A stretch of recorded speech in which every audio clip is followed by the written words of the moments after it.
Hey guys, how are you all? Welcome back to my channel. Today we will see what if Naruto imprisoned by his family. If you enjoy, then please like, share and do comments.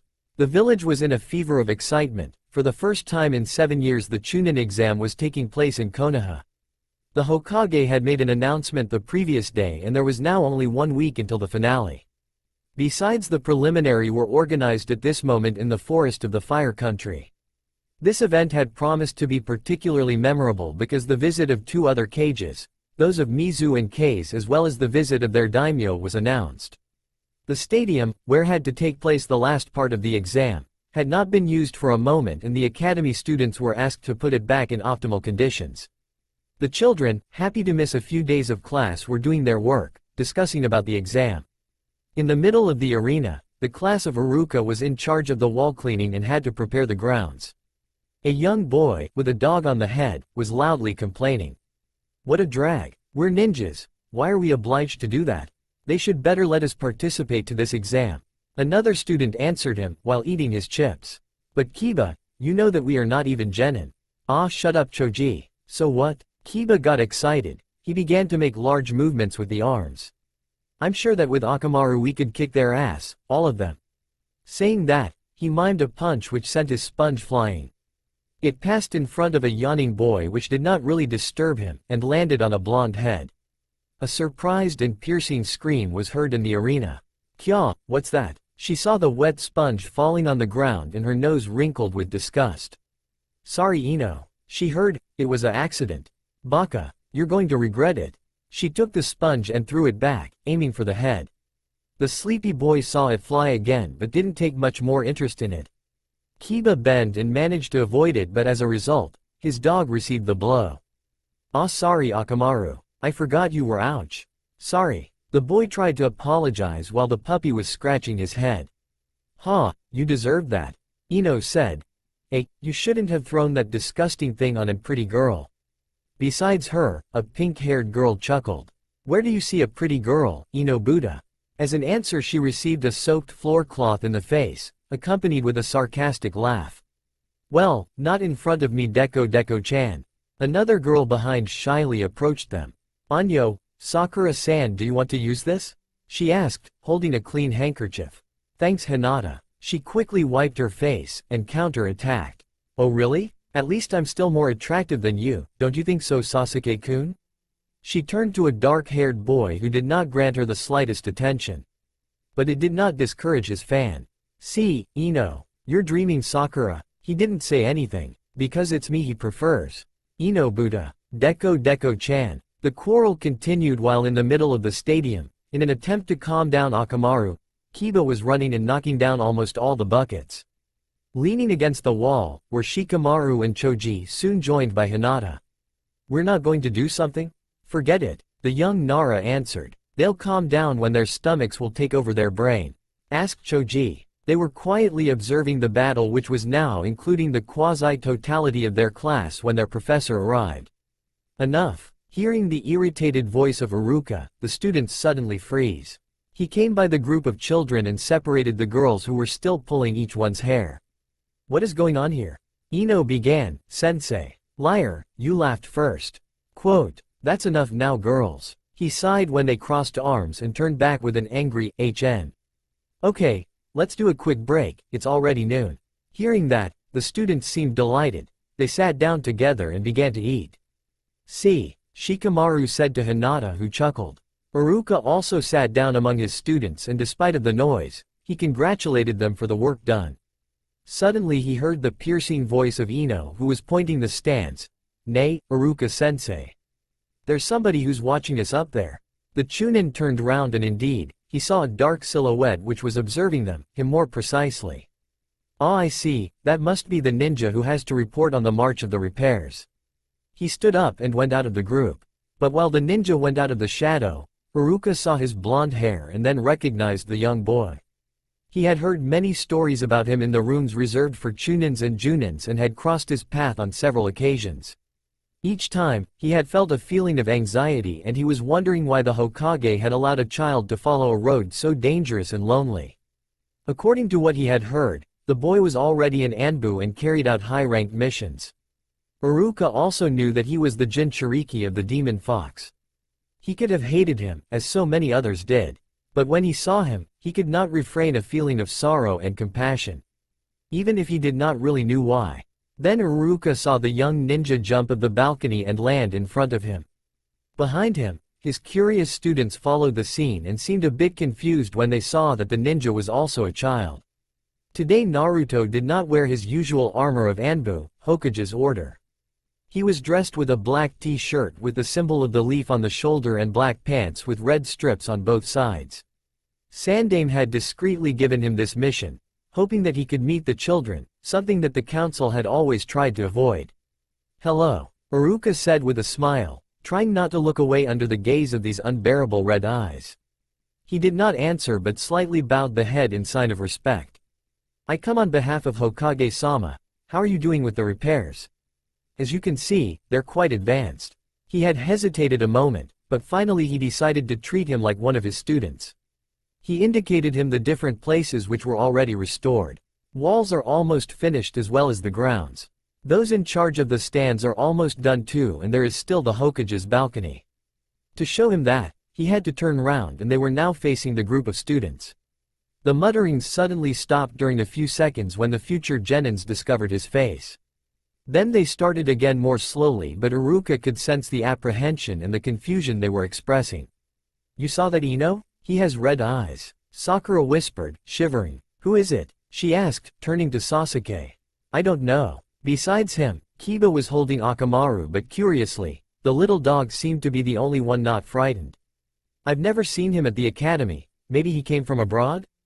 Choji asked, not eating for once. "I don't think so. Look, he's wearing the symbol of the leaf. He's a ninja of Konoha."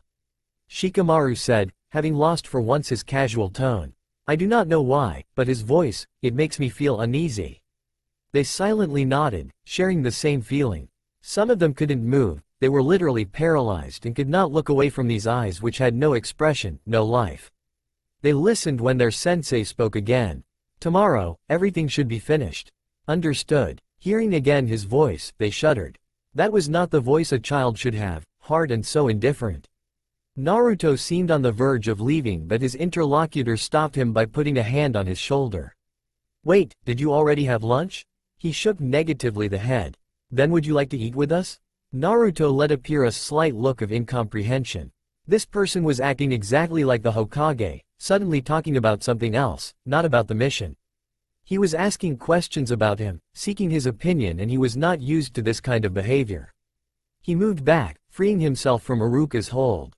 He bowed the head. "I am going to make my report." The young boy turned back to the group. He jumped on the balustrade, disappeared from their sight. The chunin sighed. Now he knew why the young ninja gave him such a feeling of pity, he could read it in his gaze. When he had suggested him to share their lunch, he had not understood. It was as simple as that. But it said a lot about the education he had received. When he returned, he was assailed by the students. "Iruka-sensei, who is he? Is he from Konoha? Why does he have this kind of eyes?" "Hey, calm down. To answer your questions, yes, he lives in Konoha like you. I think that his name is Naruto." "Naruto? Funny name," Choji pointed out. "You're the one to talk. He seems to have our age. Why is he not at the academy?" A perplexed Shikamaru asked. Iruka tried to answer him without revealing them the truth, not all the truth at least. He was taken in charge by the council members, for particular reasons, let's say. "But I don't really know much more." "Sure, you look special," Kiba said. "Did you saw his eyes?" Sakura, Ino and some others added their opinion. "Yeah, blood red, awful. I never thought it could exist. He had the look of a monster." "Be quiet." The pupils freeze, surprised. "Don't speak like about people when you know nothing of their life." "I am really disappointed by this kind of attitude." Their heads lowered a bit, they seemed a little shameful, especially the girls. "Sorry," he heard. As he saw them demoralized, Iruka sighed, but a small smile of comfort appeared on his lips. "If you understand that, then it's okay. You'd better hurry now, the break is over and you must finish the job for this evening." Quote. He left, laughing under the indignant glances and the plaintive whispers of his students. After that, they got back to their work, but the joyful atmosphere which had reigned a little before in the arena had slightly darkened. For its part, Naruto was going back to the Hokage tower, jumping on the roofs. He was thinking again about his brief encounter with the group of students. In fact, if Ino had managed to locate him, it was only because he had decided to show himself, as he was already there for a while. He had waited for the arrival of their sensei and had observed them. Not really because he was curious but simply because he had nothing else to do. He saw big smiles appeared on their faces while they were laughing together and throwing soaked sponges at each other. It was not the first time which he had witnessed this kind of scene. Sometimes in the streets some other children were also playing like that. Each time, he wondered why they were allowed to do that, even if they were working as now. He was also surprised by the fact that their sensei had not punished them for their strange behavior. But again, he hadn't been asked to watch them, or to report of their attitude, so he didn't say anything. The young Anbu saw that, indeed there was a clear difference between him and these children, although they were the same age. But it did not affect him, it was not important as long as he could carry out his mission, even it was as simple as this one. He was their ultimate weapon, at least he knew that. He had to be different. Those who had trained him had always repeated that, and as a ninja he obeyed to his superiors without discussing. While Naruto was thinking about the academy's students, a sudden pain shot through his heart, making him stop. As trained as he was, he did not panic, he never did. He calmed down and closed his eyes, trying to find the origin of this pain. At this moment he was like drowning into darkness. He felt that the sounds, smells and all the other sensations of the outside world became blurred.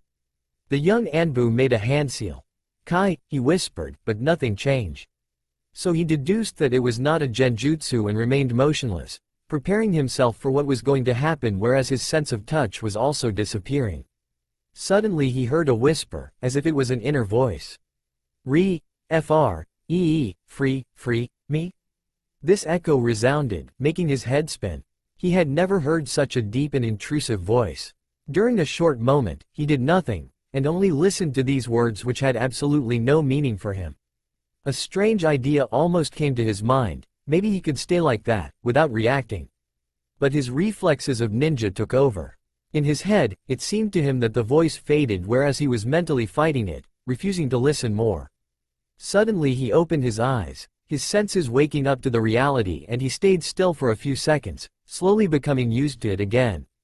Strangely, this experience left him panting and he was taking deep breaths as if he had just run a long distance.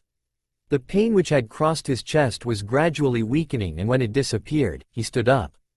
It was the first time he experienced this kind of event and he didn't have the slightest idea of its origin or its nature. Although he searched through his memory and reviewed all the jutsus he knew, he did not find one which corresponded. He decided that it was probably necessary to inform the Hokage about this, and now that he had recovered, he left at a quick pace towards the tower. A few minutes later, Naruto arrived in front of the office, but when he knocked at the door nobody answered. He saw the Hokage's assistant coming.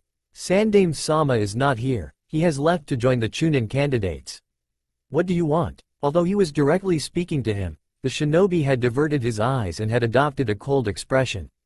"Mission report. The arena should be ready by tomorrow." "Very well, I will transmit." "Something else?" he asked when he saw that the young ninja was not leaving. "Confidential," he answered, knowing that the council wanted to keep secret any of his personal information. That didn't please the ninja, who was already reluctant to talk to him. "Who do you think you're speaking to?" "I'm Sandaime-sama's personal assistant, and therefore your immediate superior." "You must tell me." Naruto didn't even blink and he answered with the same uninterested voice. "Confidential." Their glances crossed. Anger and hatred were clearly visible in the green eyes of the shinobi. "Don't take this kind of arrogant look in front of me, you monster," he whispered. "Your place is not here. Enough now." The ninja was surprised by this intervention, but he didn't stop when he turned round. "Who Danzo-sama?" His self-confidence suddenly melted like snow in summer when he faced the counselor. Danzo-sama, don't talk unnecessarily. You can go now, I'll take care of the rest." Hi. Saying that, he bowed in front of the old man. After giving Naruto a last despising glare, he left. The young Anbu had knelt down, a fist on the ground in front of the counselor. "What are you doing here, Kitsune?" "Hokage-sama gave me a mission." Danzo frowned, he was not aware of that. At the stadium that the academy students are repairing, He whispered for himself. It was very important. The young ninja should meet the other children. Even if the risk of a rebellion was highly improbable, he did not want Naruto to question himself. The fact that the Hokage had secretly tried to go against the council in spite of their decisions did not please him. He would have to inform the daimyo about that. Did something happen? Yes. When I was coming back, there was a moment when I lost all my senses. At the same time, I got the impression that I was hearing an inner voice. A genjutsu? No, I didn't sense the presence of an enemy. What have you heard? Free me. The counselor's hand tightened on his stick. The risk had just increased. He had feared this moment, because it meant that the seal was really fading and he couldn't reinforce it by himself. Nobody had been able to do it for several years. All he could do now, was prevent it from weakening more. Good, I will tell the Hokage myself. There is no need to worry more on that subject, understood? Hi, Danzo-sama. From now, this kind of mission is forbidden. As well as these clothes, you will always have to wear your Anbu uniform. Hi, you are dismissed. Go back to your training.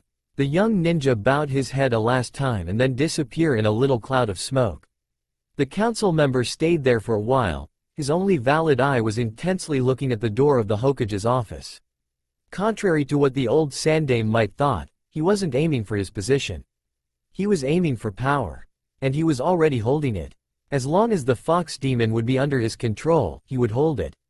He thought about the seal, his future was linked to its, and if one day, it broke, he would lose everything. Luckily, his ally was powerful. While his was going back to his living quarters, he thought about the plan he would have to develop with the daimyo. 1 week later, the streets of Konoha were empty. Almost everybody had gathered in the arena to watch the chunin exams fights. The actual duel, a ninja of Konoha versus one of Kiri, seemed to be ending. They were both too exhausted, but the shinobi of Mizu was able to create a jutsu suiten in which he threw his last energy and he managed to defeat his opponent. The winner's name was then announced by the referee, under the cheering of the crowds. Among the spectators, there were some of the academy students and they were enthusiastically commenting the match while making bets on the future victories. On the cage's balcony, Sandame was also conversing with his colleagues. He was seating between them, the Mizukage on his right and the cage on the left. The daimyo, as well as 3 other council members, included Danzo, were facing them, on the other side of the arena. They fought really well, it was a beautiful duel. The Mizukage said, as well as a beautiful victory. A diplomatic Sarutobi added, certainly, but I must admit that I had doubts on the fight's outcome till the very end. Your shinobi are well trained. And moreover, this one seemed quite young, the cage said. Before Sandame could answer, the cage of Kirigakure spoke again. Yes, they are becoming younger each time, here. Saying that, he slightly turned the head, looking somewhere behind Sandame who froze at this moment. He knew fairly well about the one he was speaking of. Sarutobi chose to not answer, and focused back in the following match. The 3 cages were of course extremely well protected, by Anbu especially, and the brigade's captain had chosen one of the best to be the inner circle. Kitsune. The old man thought again about the discussion he had had with the Daiwimo a few days ago. The Lord had come with Danzo, who brought alarming news. He had heard the traditional speech about, you must absolutely not leave the fox demon alone, and above all, not let him come near the civilian. What will you do if he rebels? You must keep a close watch, and so on. But this time, a new problem had appeared. To become Hokage, a ninja had to receive the daimyo's approval added to the one of the council, and the old lord who was now holding reins of government had threatened him to ask his discharge if he didn't agree. If it was only that, Sarutobi could have easily accepted it, but in this case, his successor would have been Danzo. As much as this choice had been hard to make, he could not let such a corrupted man rule the great country of fire. And on the other side, he could not declare war to the daimyo. Something else was now preoccupying him. According to Danzo, the seal, keeping Kyuubi prisoner, seemed too weakened. It meant that a new threat had just appeared and he was worrying for Naruto. Although he was Hokage, he too wasn't able to consolidate this particular seal. Since the young boy's last mission, he did not really got a chance to talk to him properly. They had just exchanged a few words before the beginning of the fights, and Sandame had recommended him to block his mind against that traitorous voice. Suddenly, the old Hokage was pulled away from his reflections. He saw a rain of white feathers coming from the sky, and while the cheers were fading, all the villagers slowly fell asleep. He was surprised a short instant, but he quickly pulled himself together and made a hand seal. "Kai!" Two voices shouted. The feathers immediately shattered, freeing them from the genjutsu. "Thank you, Kitsune," the Hokage added. "Go help your team to find the culprit, I'll take care of the situation over here." The young ninja jumped straight away on the balustrade, then over the roof and joined the Anbu teams who had gathered outside the arena. He arrived just in time to hear the last explanations given by Ryu. "Origin unknown, there's no other choice than search the village. Keep a close watch on the ninjas of Kase and Mizu, there is this possibility. Try to avoid killing, what we need first is information. Let's go by groups of 2, regular teams. If you find something, report to me or to Sandaime-sama. Go." The masked shinobis scattered. Naruto left again, with his teammate Rizu, this time, and they quickly decided to check on the Anbu headquarters. To go there, they had to pass near the arena, but as Rizu was running ahead, something caught Kitsune's attention and forced him to go back. At the same time, on the Hokage's balcony, there were only 2 people. The Mizukage had left to join and gather his ninjas. Sandaime had stood up and was going to give his orders to the Junins who were patrolling in the stands. He had just sent Naruto to find the culprits when he heard a voice behind him. "There is no need to search really far, Sarutobi." A kunai appeared, threatening his neck. The Hokage froze. He hadn't sensed his presence before hearing him. "So you are the perpetrator of this attack? Kage Dono." These words made him laugh, and right away the voice seemed to change. "Yes and no, sensei." The old man recognized too well the voice of his former student. Orochimaru. The Hokage could have freed himself at this moment, but before that, he wanted to know what the snake ninja was planning. Therefore he did not resist when Orochimaru jumped on the roof, taking off his robe of Hokage. As soon as their feet touched back the ground, the 4 of the sound revealed themselves and began their just you. Ninpo. Shishi engine, 2. A purple barrier immediately appeared, isolating the 2 shinobi. Sandaime felt that the fight was unavoidable and also took off his official clothes of Kage. He freed himself from his hold and faced him, taking a fighting stance. "Orochimaru, stupid disciple. I always thought that this day would come, but you will not take my life so easily. I already told you that, you should have named the 5th Hokage before, Sandaime. Because you are going to die." He didn't have time to finish. A kunai, wrapped in an explosive note, was flying straight to him, and he barely managed to dodge it. The weapon stuck in a tile, creating an explosion which forced the ninja to move back. This attack had surprised them, both of them, because they hadn't moved yet. "Sandaime, what did you do?" The Hokage was not really able to answer because he had not the slightest idea about its origin. Suddenly the 2 ninjas saw a dark flash falling from the sky. It stopped in front of Sarutobi, facing the Sannin. "Naruto!" The Hokage cried out. "How, a kid?" Orochimaru whispered. "No, in Anbu, but when did he enter?"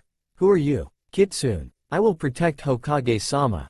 The blonde-haired ninja replied, getting out a katana. The tone of his voice interested the Sannin. It was expressing neither loyalty, nor some kind of will, it was just the respect of an order. "No, Naruto, wait." The Hokage tried to stop him, but it was too late. The young Anbu had already dashed forward, aiming for the snake ninja. This one had just enough time to draw his own sword Kusanagi to block the blow. The blades crossed with so much force that the shock created some sparks. The 2 shinobi stayed still for a few seconds, none of them being able to overpower the other. In a same move, they let go and sprang back. Naruto held his katana more tightly and prepared his jutsu. Konoha-ryu. Taiyo no Mai, 3. Orochimaru saw his opponent swoop down on him.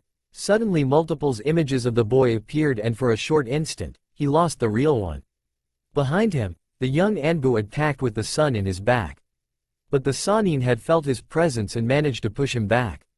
Incredible. For a kid, being able to execute such a technique.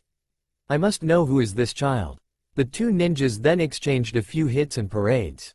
Sarutobi decided to help his protector, and while his hands flashed into a series of seals, he prepared his jutsu. It was a wide-range attack, but Naruto knew it and would be able to dodge it. Shuriken Kage Bunshin no Jutsu. 4. The shuriken he had thrown was now lost among a huge number of its copies. Each one was really consistent and was aiming for the Sannin. Naruto saw them coming, but he wanted to try a last attack before retreating, and once again, he ran toward his enemy. On the other hand, Orochimaru saw the situation was now becoming truly dangerous for him, and as his hands made the necessary seals, his sword Kusanagi suddenly extended, aiming for the young Anbu. Naruto was surprised by this movement and he turned his katana just in time. The plain face of the weapon received the impact, but it was so powerful that it made him went back and even cracked his sword. The snake ninja managed to get a little bit of time and, putting his hands on the ground, he casted his jutsu. Kachiyose. Edo Tensai. 5. Planks appeared from the ground and protected the Sannin against the deadly shurikens. But Sarutobi quickly saw that it was something far more dreadful than simple pieces of wood. A coffin, and there were 3 of them. Sandaime clutched his fists, now realizing that his former student had just done a kinjutsu and that once again, he was playing with death. On the coffins were engraved kanjis of numbers. Ichi, 1, Ni, 2, and Yan, 4. They suddenly opened. The front part of the coffins was falling on the ground in clouds of smoke and dust. Orochimaru glanced at his sensei and a feeling of triumph could be read in his eyes. "You can thank me for this little reunion, Sandaime Hokage-sama." Sarutobi began to understand the meaning of his insidious words and he looked, horrified, as the silhouettes of the previous Hokages were coming out of the smoke. However, he felt something when he listened them talking. It was the first time since long that he heard the voices of his sensei and Deshi, apprentice. "It's been a while, Saru," Shodem said. "Oh, it's you? You've really got older." Sarutobi. Nidaime added. "You think so? For me, you're still the same, Gigi." Yandaime said. This situation was kind of paradoxical. The old Hokage had the feeling he was drifted ng between past and present. The words and tone of his predecessors and successor seemed quite casual, as if they weren't talking in the middle of a fight. He was a little bit shocked by their reappearance and was hesitant to answer when he sensed a presence at his right and saw a blonde-haired head. "Hokage-sama, what is happening?" Naruto. He was so much worrying about this new jutsu that he had almost forgot he wasn't alone either. "Kitsune, listen to me. Orochimaru has just done a kinjutsu which has revived the 3 previous Hokages." Hearing that, the young Anbu quickly turned round to face their enemy, but Sandaime didn't stop. "No, listen, even if it is their true body, their minds are being controlled and they are binded by Orochimaru's will. I know that your duty is to protect the one who possessed the title of Hokage, but you must trust me and help me to defeat them. As much as I regret it, we have to send them back in the other world. Nobody should play with the deads." He finished, sending an angry glare at his former student. Kitsune didn't move for a few seconds, but when he spoke, Sandaime felt relieved and for once, he was glad to hear those words. "As you wish, Hokage-sama." On the other side, the trio of Hokage continued their discussion. "Edo Tensai?" Nidaime said. "It means that this kid summoned us with a forbidden jutsu? Quite impressive. Is it you, Orochimaru?" Yandaime asked, recognizing the ninja. "A Sannin of Kana who invade his own village, really? If it's the case, Sarutobi, we have to fight." Shodem winced. "Enough chatting, old man," the snake ninja said. He came near the Hokages and in their bodies, he placed a kunai which was tied to a note covered with kanjis. "Let's begin then. Sarutobi-sensei, if I were you, I wouldn't rely too much on the brat's help. What could he do against Hokage-level shinobis? You would be surprised by what the Leaf's new generation is capable of, Orochimaru." The old man answered. He was trying to sound confident, but inside, he was a little worried. He knew that Naruto was strong, incredibly strong in fact for a ninja so young. But it was probably not enough to rivalize her with the Hokages who had created Konoha and the one who had defeated Kyuubi. However, he had no other choice. Any help was welcome against so powerful enemies because even if he was Hokage, a 3-to-1 would not give him the best probability of victory. In front of him, he saw the Sannin smile and send the summoned Hokages to attack. "Go, Shodem, Nidaime, I'll leave you your former student. Yandaime, you take care of the brat." The 3 great ninjas suddenly dashed, each one of them focused on his prey. Shodem attacked first, quickly followed by Nidaime, but Sarutobi was still able to counter this kind of taijutsu and he forces his enemies to move back. My turn now, he said as his hands were flashing into a series of seals. Kaden. Karyu Enden. 6. A powerful burst of flames came out from his mouth and it surrounded the two Hokages. The fire was so hot that it seemed almost white, but Nidame counter-attacked with a water technique. Sweden. Suijinheki. 7. A liquid barrier appeared and put out the fire, creating a huge cloud of steam. As soon as it disappeared, Nidame used a second jutsu. Sweden. Suishuha. 8. And formed an enormous wave which louched toward Sandame. But before it reached him, he protected himself with a defensive technique. Doden. Doryuheki. 9. The wave crashed on the hard wall which had emerged from the ground. Sarutobi had just landed on the water, at a safe distance from his enemies, when he heard the voice of the Yondaime announcing the name of a technique he was fearing. Hiri-Ishin no Jutsu. 10. A few seconds before, Naruto went back in a fighting stance when he saw the Hokage coming. This one had taken a kunai from his pouch and by sending chakra into his legs, he suddenly accelerated.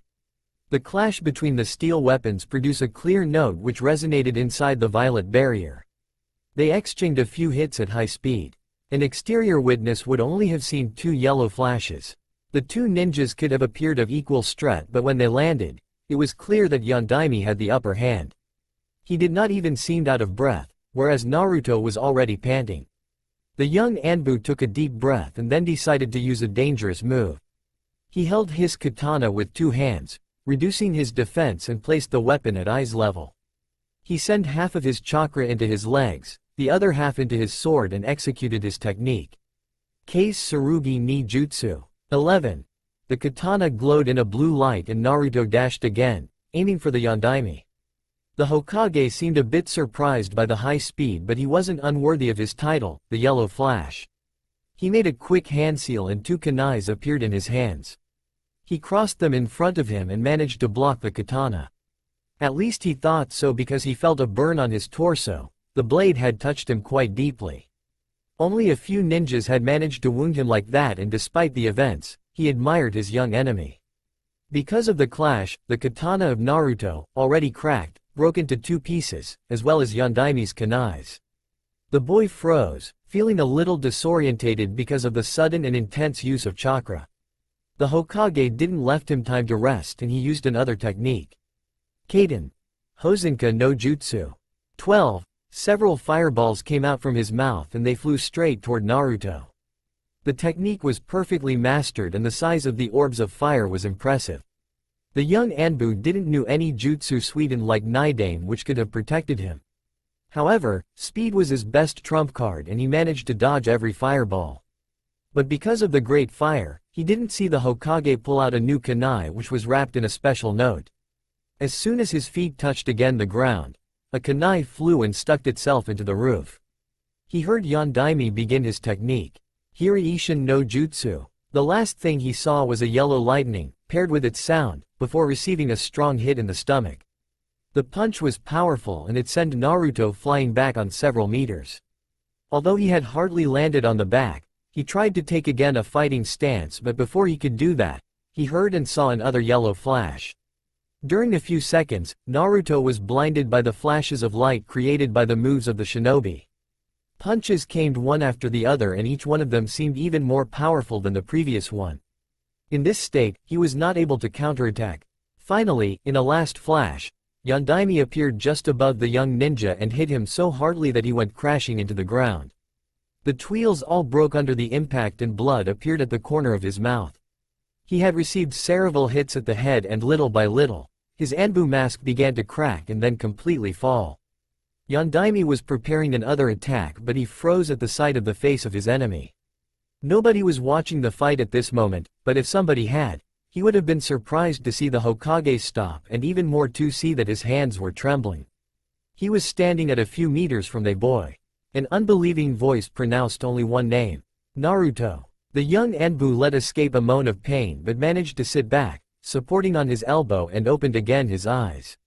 When he saw the blood-red orbs of the boy, Yondaime couldn't prevent himself from stepping backwards.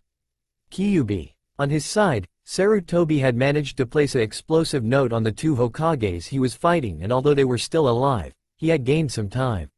Worrying for Naruto, he took this moment to observe his fight. A feeling of fear clutched his heart when he saw the young ninja on the ground and in a very bad situation. The old Hokage was planning to go and help him when he saw that the Yondaime wasn't moving.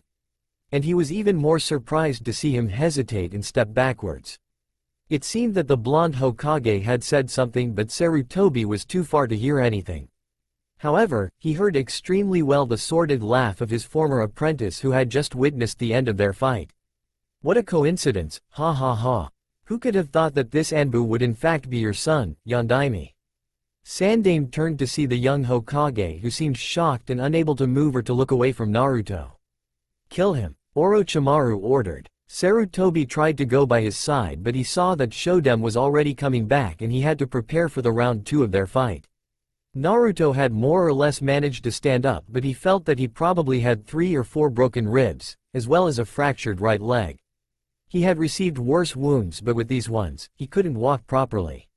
He was expecting another attack and didn't understood neither why the Hokage had stopped like that, nor why he had spoken the name of the fox demon. Suddenly, he saw the Hokage fall on his knees. Apparently suffering from some pain, he was holding his head, just where the Sannin had placed the kunai. The young boy quickly apprehended the situation and saw that it was his chance to attack. But as soon as he tried to stand and walk, he felt an incredible pain through his stomach. When he lifted his head, he got the impression that a sort of mist had surrounded them both. Astonished, he saw a ghostly silhouette appearing between him and Yondaime. The other ninjas had stopped their fights and were now frozen at the sight of this strange mist. Then Shodem and Nidaime also fall on the ground, holding their heads. The Sannin felt that the situation was escaping from his control. He absolutely didn't understood what was happening to the Hokages he had summoned. What's going on? Stand up now. I summoned you. You must obey. While Orochimaru was shouting his orders, Sarutobi was gazing at the silhouette, which was becoming clearer, with a mix of fascination and horror. He then recognized the figure he had seen only once in his life, 11 years ago. Shinigami. Who dares summon the dead? The voice was deep and powerful. The ninjas couldn't prevent a shiver when they heard it. Who. Unfortunately for him, Orochimaru involuntarily stepped back. The head of the Shinigami turned on his side, as a terrible smile appeared on his face. Human, when you play with time and death, you should be ready to pay its price. 2 translucid arms came out of his body and extended, aiming for the Sannin, who quickly understood the situation. The Shinigami was going to take his soul and he wouldn't have enough time to flee. He was caught in his own trap. Kuso. His hands formed a complex series of seals. Raikon Kusari no Jutsu. 13. The Sannin had just said these words when he was hit by the arms of the Shinigami. Sandaime saw that the god of death was extracting something from his body. Hands and then arms appeared. They were as transparent as the Shinigami, but the rest of the ninja's soul didn't come out. Orochimaru's smile was tainted by a dark triumph. You will not get me. He managed to say despite the evidente pain. You are clever, snake. This time I will only take your arms. But fear the day of your death. For IWIIL be waiting on the other side. The Sannin's arms became black and fall, lifeless, by his sides as the ones of the Shinigami began to retract. Turning away from Orochimaru, the god looked at each one of the summoned Hokages. I shall take back what is mine. He lifted the hand and Naruto, as well as Sandaime, saw the kunais coming out from the bodies of the Hokages. The steel weapons fall on the ground and broke into several pieces. A dark fire burned the cursed nodes. Farewell. After that, the Shinigami disappeared and the surrounding mist evaporated. Orochimaru realized that he wasn't able to fight anymore and he ordered to the sound ninjas to dispel their jutsu. The violet barrier then slowly disappeared.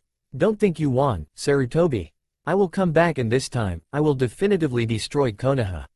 He spat before fleeing with his underlings. Sandaime wanted to follow and catch him, but he was exhausted after the battle and he knew he wouldn't be able to fight again the four of the sound. He turned to look at his former sensei, although he was sure that his gaze would only met a desert roof. He was astonished to see that they were still here and they seemed full of life.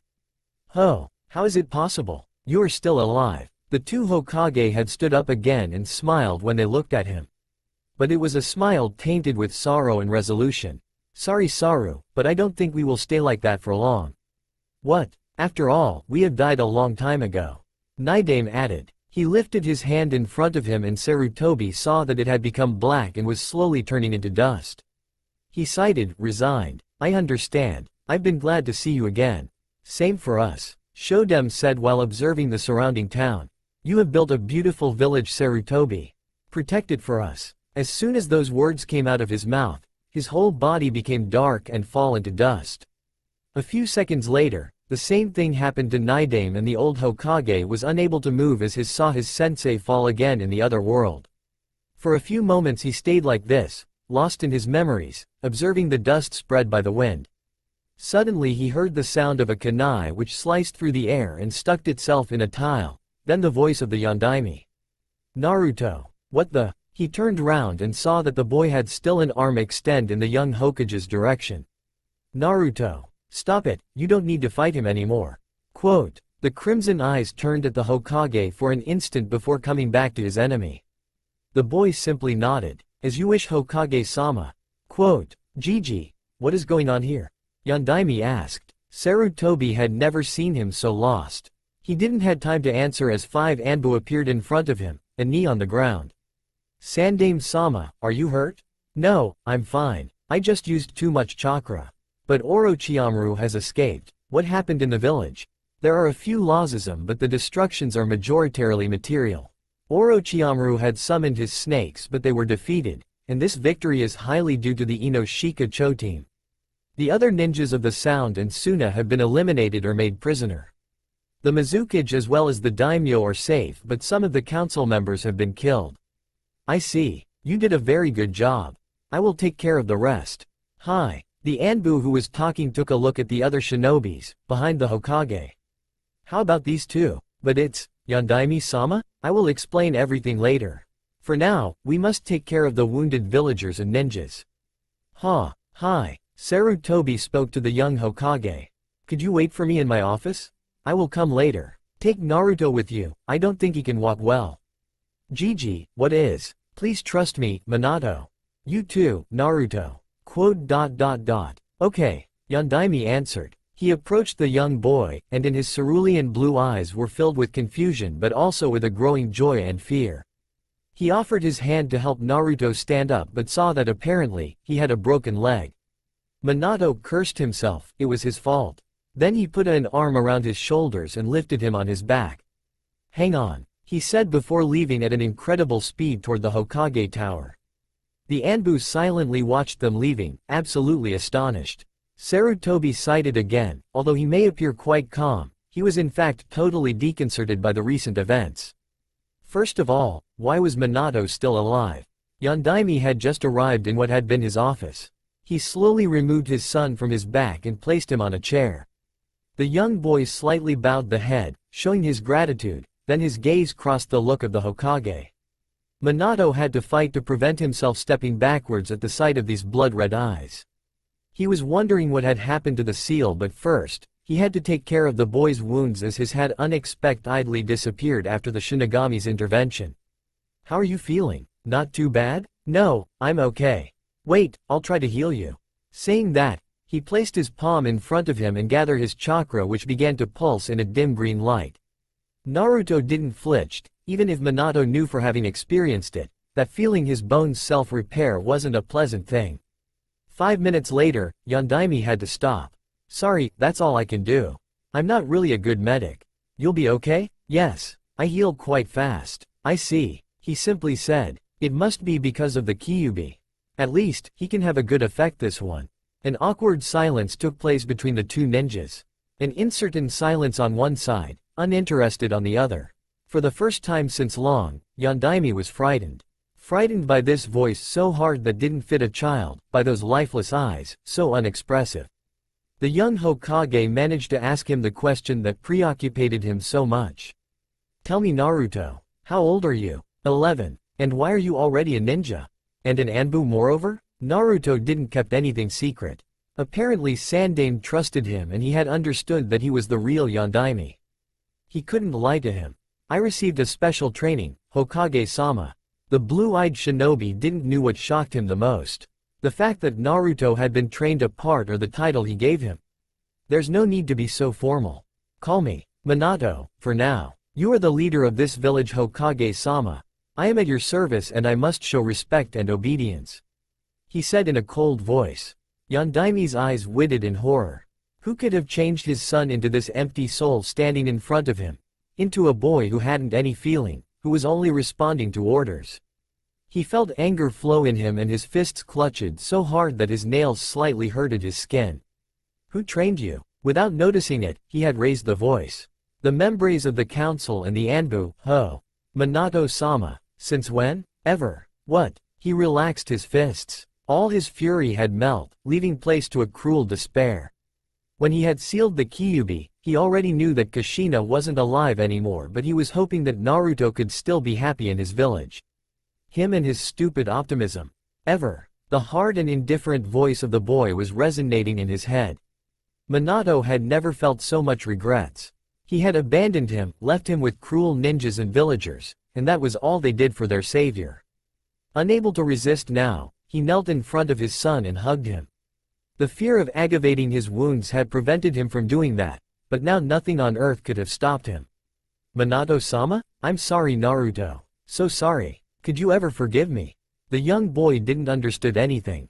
Why was Yondaime holding him so tightly? Why was his voice so sad? Why was he apologizing? It was the first time that somebody hugged him and he had not a single clue on how to react. He resented a slight pressure on his ribs, but what he felt even more were the blonde locks of Minato, stroking his forehead. He opened the mouth to say something, but he suddenly felt a pain piercing his chest and he bended, pushing the Hokage back. "Naruto. What's happening? Answer me, Naruto. Naruto." The boy was hearing less and less the worried voice of the Hokage. His sight was darkening and he wasn't feeling anything. It was exactly like before. Everything was becoming black while a voice appeared from the deepest parts of his mind. But this time, it was much more powerful. "Free me. Free me." It seemed that the voice was coming from every side and was even breaking through his soul.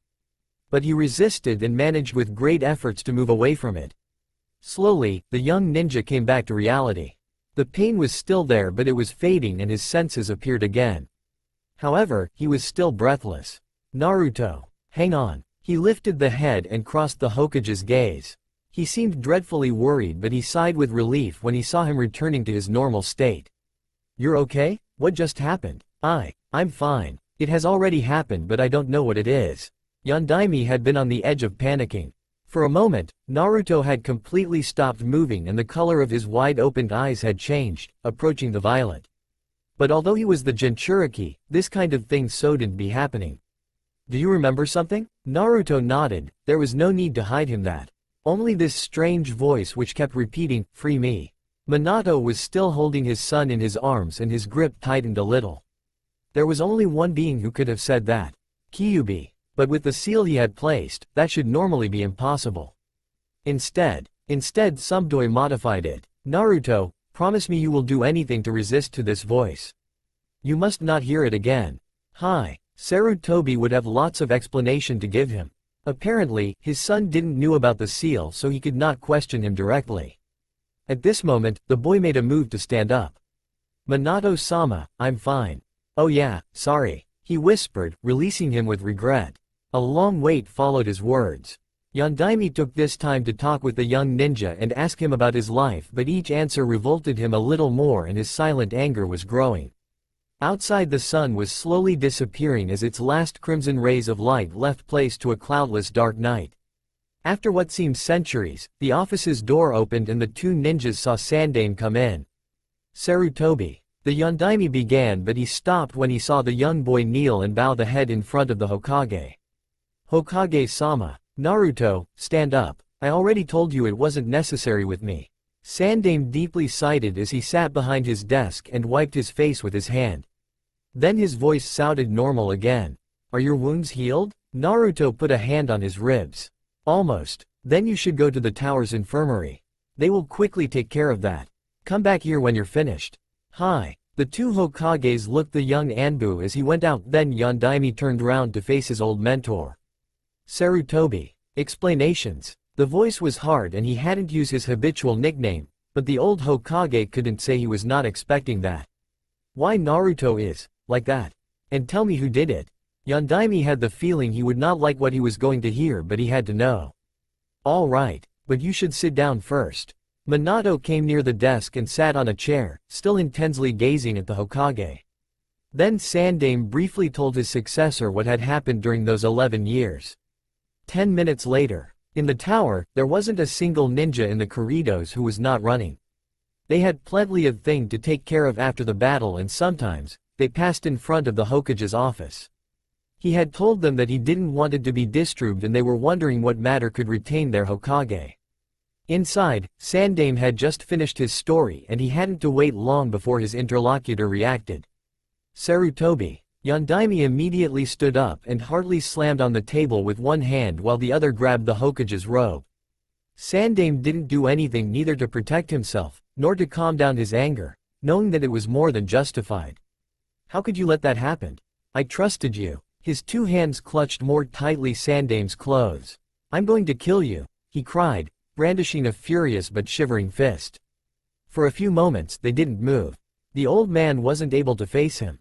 He felt so shameful in front of these blue eyes filled with pain and regret. Won't you defend yourself? He heard. I've been too hesitant, I failed. I am sorry Minato, so sorry. Yondaime froze. Those words were exactly the one he had spoken a little while before in front of his son. He punched Sandaime, but the hit wasn't powerful or filled with hate, and he just pushed back the Hokage in his seat. Himself heavily sat again on his chair and caught his head between his hands. Kuso. A few seconds later, Sarutobi heard his voice again. You told me it was the council members who decided to train him as a ninja. Who exactly? The old Hokage could sense the desire of revenge coming from his former successor. Well, there were 3 leaders who managed to convince everyone. You know them. It was Danzo, Uchiha Fugaku and Shirase. Yondaime was more than surprised. He couldn't believe that Fugaku, a man he knew and appreciated before, had made such a horrible decision. Those bastards. They'll pay for that. Sorry to deceive you Minato, but Sei died 6 years ago when she used an unknown kinjutsu, and Fugaku succumbed during the Uchiha massacre, 4 years ago. The massacre? That's a dark story. I'll tell you about it another day. As for Danzo, you will have to wait for your turn. Yondaime glanced at him in an interrogative way, and Sarutobi explained him what he had learned in the Anbu reports. Apparently, during the invasion, the counselor had believed to the victory of Suna and the Sound and had tried to join their ranks. To reach this goal, he had attacked and wounded several ninjas of Konoha. But the battle finally ended against his calculations. The shinobi enemies had not accepted him, and the Anbu had managed to stop him before he got the chance to flee. For the old Sandaime, that was one of the best news of the day. He was now officially considered as a traitor in Konoha, and he would be interrogated by Morino Ibiki before being judged. There is still the daimyo. Minato whispered. Sarutobi shivered at the sound of that threatening voice. Honestly, he was pitying the one who would have to face Konoha's yellow flash. At this moment, Naruto came back in the office, and Sarutobi decided to move the conversation on another subject that worried him. His gaze went from one of the blonde ninja to another. The resemblance was really outstanding. Same shape of the face, same color of hair, only the eyes were completely different. But the more he observed the young Hokage, the more he felt that something had changed. His face seemed to have lost its features of youth. What I'm going to ask may seem strange, but you saw what has happened to Shodem and Nidaime, did you? So, do you know why you're still alive? Yondaime examined his hand, almost feeling that it might turn to dust. To say the truth, I have absolutely no idea. I thought I would also disappear at this moment. I see. And did you felt there was a difference, compared to before? Not when the snake summoned me, but when the Shinigami freed me and I came back here. I felt less vivacious, how to say, well. I have the feeling I'm less young. That confirms what I thought. Meaning? I thought about this today, when the Shinigami came. I think that he did not only took Orochimaru's arms, but he also cancelled his jutsu. After that, time took back its rights. Shodem and Nidaime, who died several years ago, turned again into dust. But you didn't not died naturally, and consequently, you only got older. Minato was astonished. He hadn't thought that such a thing was possible. So, it's as if nothing had happened? My Tsunade disciple probably didn't plan that. I don't think that there will be other effects. So yes, it is like nothing happened when you sealed the Kyuubi. As soon as his words came out from his mouth, he realized his error. When him and Minato turned to Naruto, they saw a slight look of incomprehension appear on his face. For a few seconds, an uncertain silence took place between the two Hokage before Yondaime decided to speak. Gigi, I think we should tell him. Sandaime nodded. You're the one to decide, Minato. Thanks. Yondaime turned to face his son. Naruto, do you know what happened to the Kyuubi when he attacked the village? Of course, Minato-sama, you fight the demon and defeated him. So that's the official version, he whispered. In fact, a monster such as the fox demon cannot be killed by mere humans. He only disappeared because I sealed him, in the body of a newborn. I am the one who hold Kyuubi. The young boy asked, and he didn't seem concerned at all. The two shinobi were a little surprised that he had understood and said it so directly. Yes, I sealed him in you, Naruto. Yondaime answered with a sad smile. How did you find out? I was already aware that I had a seal and the Kyuubi attacked 11 years ago, my age. You were already aware? Sandaime asked. Why didn't you told me? I told Danzo-sama. He said he would transmit that. At this moment, the same thought came into the two men's mind. Curse you, traitor. If there's anything left after Ibiki, I'll take care of that. I understand, but Danzo is not a council member anymore. He will be discharged and judged for act of treachery. From now, you will not have to report to him. Hi. Yondaime didn't spoke, but inside, he was a little bit shocked. He thought that Naruto would be happy to learn the death of the man who had always used him as a weapon, or at least that he would feel anger. But that total lack of reaction, this cold and distant voice only left him more desperated. The boy had learned important secrets about his birth today, but still he didn't seem really affected. In a last dash of will and hope, Minato tried again to make him react. Naruto, he said in a kind voice. Do you know why I chose you to be the Jinchuriki? No, Minato-sama, because I believe in you. I knew I was leaving you with a heavy burden, but I trusted you. And after all, I could not ask the other parents to sacrifice their child if, as a Hokage, I was not willing to do the same thing. You mean that you can call me Tsunade. He finished, stroking the golden hair of his son. Sandaime was glad to witness this scene that he always had thought impossible. He too was now hoping that Naruto would feel something when he was a dim light shine in those red eyes which were normally so lifeless. It seemed that the young boy could look away from the Yondaime. His voice even seemed less cold. Is it free me? The voice exploded in his mind and everything suddenly became dark. In the same time, he heard another sound, like a metallic noise which was so intense that it made him shiver. But he recalled the orders he had received, those of Danzo, Sandaime, and above all Minato. He fought the voice as hard as he could and finally understood that he had won when he saw the light again. For the two Hokages, it had only lasted for 1 second, but they thought they had saw a violet flash enlighten Naruto's eyes for an instant. However, they stayed silent, waiting for his answer. Unfortunately, when he spoke, his voice had returned to the cold and indifferent one that Sarutobi had always heard. Is it an order? Minato painfully closed his eyes. It was more than what he could bear. The boy could not imagine how much these words broke his heart. At this moment, if he had been able to, he would have also tried to play with time despite what he had saw a few hours ago. His dark thoughts were interrupted by the sudden arrival of 2 council members in the office of the Hokage. They had not even knocked at the door and came in, showing a look of authority. Sandaime was not surprised to see them here. Homura, Kaharu, Sarutobi, what are you hiding again? The old man began. They say that. His voice faded when he recognized Minato. So it was true. Yondaime really came back. Kaharu whispered. How is it possible? To resume it, let's say that one of Orochimaru's jutsu backfired against him. Sandaime said simply. I suppose that you have already heard the report on the battle. He summoned the 3 Hokage, but it has appeared that death is not something we should play with. You will have to explain the details to the council. I thought as much. How will you announce that to the people? It is something that will have great repercussions, inside the Fire Country as well as beyond our frontiers, and several rumors are already running between the ninjas. Homura explained. Yondaime came to rescue him. For a moment, he had felt again this desire of revenge against the council members, but he remembered what Sarutobi had told him. Those two were not yet part of the council 11 years ago, and although they had done nothing to prevent Naruto's training, they had done it because they cared about the village's sake and not for their personal interest. He would deal with them later, for now he took back his role of Hokage. I will do that myself.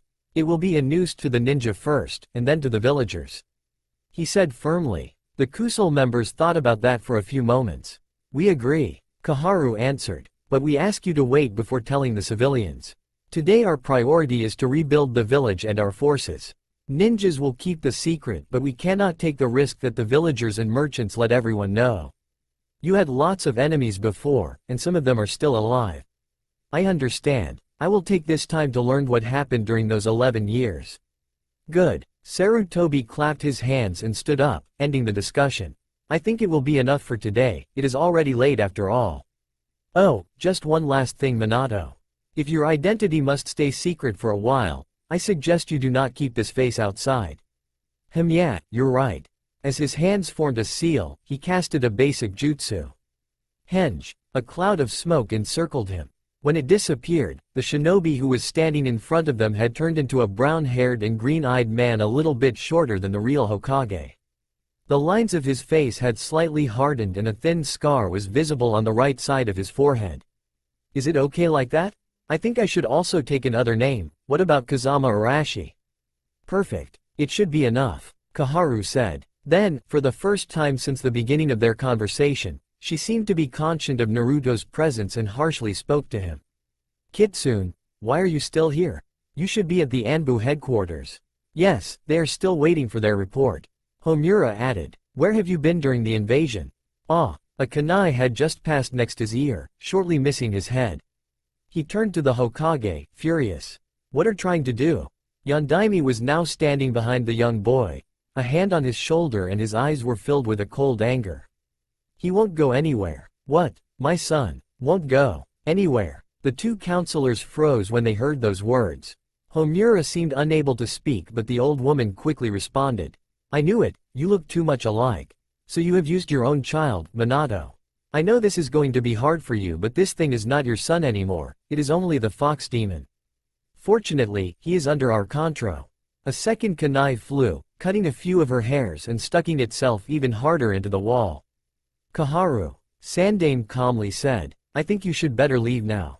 Such threats. Very well. We are leaving, but don't think you will be able to govern Konoha without the Kusal's support, Sarutobi. Saying that, she turned around and walked toward the door, looking absolutely outraged. Homura quickly followed her. They had completely forgotten to ask Yondaime if he would take back the seat of Hokage. When they left, Sandaime rolled his eyes. Yar. Do know you many tons of papers I will have to sign after that? Yondaime smiled at the memory of this boring task. Sorry Gigi. Meanwhile, Naruto had went to take back the kunais stuck into the wall. Hokage-sama, Minato-sama, your kunais. Ah, thank you Naruto. Sandaime said as he put his away. But how do you know which one is mine? You were facing back at this time. The sound of air. You were not at the same distance, there's one which flew longer. I see. As for the Yondaime, he was quite surprised by the skills of his son. Impressive. You should really go and rest now. The old man said, taking something from one of his drawers. Here, take that. The young Hokage caught the thing he had just thrown and he saw that it was a bunch of keys. Where do they come from? What do you think? You're a Partamon, of course. Really? Arigato. He gladly whispered. You're coming, Naruto? Saying that, he pushed his son in the back and they walked toward the door. But Minato-sama. No, but, let's go. See you later, Gigi. Once they were outside, Sarutobi went to the window, waiting for them to pass. A few minutes later, he saw two silhouettes, a blonde head and a brown one, coming out from the Hokage tower. The old man lifted an eyebrow when he saw them stop but was quickly reassured. Minato had knelt in front of his son to be at his height and was kindly ruffling his hair. When he stood up again, he put an arm around the boy's shoulders and they left. Sandaime lifted the head. His gaze went over the village, then over the forest to end in the dark sky of the night. It was difficult to think that chaos had invaded the village only a few hours ago when he looked at the infinite but motionless multitude of stars. The sky was black but clear, premonition of a sunny day. The rising sun was climbing higher and higher in the blue sky of Konoha, illuminating the Hokage mountain and then, the red roofs of the town. Streets activity was slowly increasing as the first shops began to open while several teams of workmen were getting back to the construction sites. The repairs had advanced quite well since the invasion and the village had almost returned to its original state. A young boy was sitting on a house's roof, his back leaning against the chimney. His eyes were closed as he felt on his face the light wind which was blowing on morning Konoha. Naruto was recalling, what he only did rarely, all the events that had happened those past months. Since the day Yondaime came back, his life had completely changed. First, he moved and was now living with his father in a huge apartment in the East District, not far from the Hokage Tower. He had his own room, just under the roof, which was in fact almost as big as his old apartment. The young ninja was also not anymore a member of the Anbu unit and the council had no more his word to say, even if he was still doing a few missions sometimes. Now, he was more in contact with the other people, and particularly with the other shinobis. Minato's friends often came to visit them, especially Kakashi who, he had learned, was the former student of his father. Yondaime's return had been announced to the ninjas 3 days after the invasion. Flashback. In the low floors of the Hokage Tower, the great underground hall was humming with the conversations of a crowd of shinobis. Almost all of Konoha's forces had been called, excluding a few guards as well as the genins and the younger other ninjas, and they were now impatiently waiting for the announce that should be made. In one of the room's corner, some junins had gathered and were also curiously questioning themselves on what matter could deserve such a reunion. "What do you think is going on?" a middle-aged man asked, a cigarette in the hand. "I have no idea, but I don't think it is a good thing to leave the village so defenseless." A red-eyed kunoichi answered. "Don't worry Kurenai. That damn snake was beaten so hard, we're not going to see him soon." Her friend said, while playing with a kunai. "But that's a shame, I would have loved to see that battle." Those words made the genjutsu mistress smile. "Why am I not surprised, Anko?" At this moment the junins felt the ground shake, as if something enormous was coming nearer. They saw the crowd of ninjas moved away and left place to a maida guy which had apparently some difficulties to walk and whose arms and legs were hardly moving. "Why, yo," the breathless ninja managed to say. He tried to make his super smile but his friends almost burst out laughing when they saw the result, which looked more like a wince than a grin. "I can see you've raised your weights." Again, Asuma said, rolling his eyes. Half amused, half appalled by such inconsiderate efforts. As if it was the right time to do that. "That's the forfeit, because I beat fewer enemies than Kakashi." "Still playing at your little duels, aren't you?" Anko replied, giving him a strong slap on the shoulder which almost made him fall. "Beside that, do you know why we're here? I heard it could be about the Yondaime." The group of shinobis turned to face the one who had talked. His silver hair was a mess. He waved a hand although his eyes were still glued on the pages of his book. He didn't have to wait long for their reactions. "What, are you sure, Kakashi? What does it have to do with our situation?" "Well, to answer in order. You heard me." "No, I only listened to the rumors which are spreading between Anbu ninjas. And, some said that he has been seen after the invasion." He blurted out, without looking away from his book. The Junin stayed silent for a moment, quite startled by those revelations. But the silence only lasted for a few seconds because it was immediately broken by the enthusiastic voice of Guy. "Yosha, if what you said is true, then it is the best news I've heard for years. Woo, my patience is burning," he yelled, indeed giving the impression he was on fire. "Hey guys, what are those faces? Kakashi, where has gone your fighting spirit? You should express the flame of your youth." He finished his speech thumbs up toward his great rival. But said rival seemed a bit slow to answer. Did you say something?" This only stopped Bruce Lee's twin for a short moment because he immediately began another speech, blaming the lack of enthusiasm of his friend. But on the other side, Kurenai had realized that the copy ninja wasn't as indifferent as he wanted to let it appear. A small smile began to appear on the young woman's lips when she saw that Kakashi was holding his precious book upside down. Impatience even seemed to reach her friend. While her right hand was on her hip, the other was making her kunai spin faster and faster. "That old geezer is so slow. When is he going to make his announcement?" "The old geezer, as you say my dear Anko, is already here." The shinobis turned round and were surprised to face the Sandame, who seemed totally relaxed, a pipe in his hand. "Hokage-sama? But, what are you doing here?" Kurenai asked. "That's right, Oyaji, you're not supposed to make a declaration?" Asuma added. A few shinobis, who were around the small group and had witnessed the scene, were now attentively listening. The old man took a deep breath and created a gray cloud of smoke. "For what I heard, the rumors about Yondaime have quickly spread, haven't they?" His gaze went over the ninjas' faces, and their silence only confirmed his words.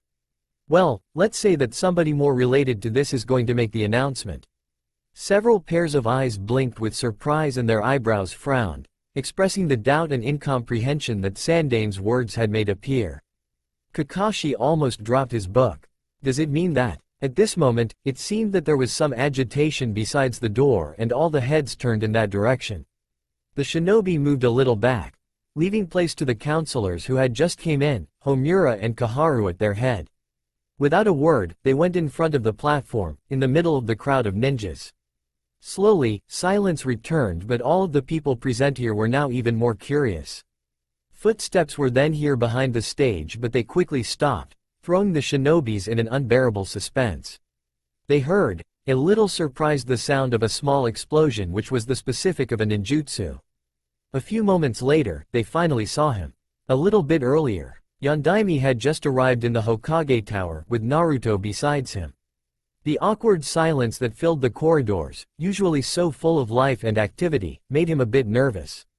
He did not really fear the moment when he would have to talk in front of the crowd, but he didn't know how the ninjas, as well as his old friends, would react. He had lived those 11 years like they were a distant and blurry dream. He didn't recall much of it and had quickly been used to real life once more. But his return would probably be a great shock for the others, and he wasn't sure if his presence would be normal again so soon.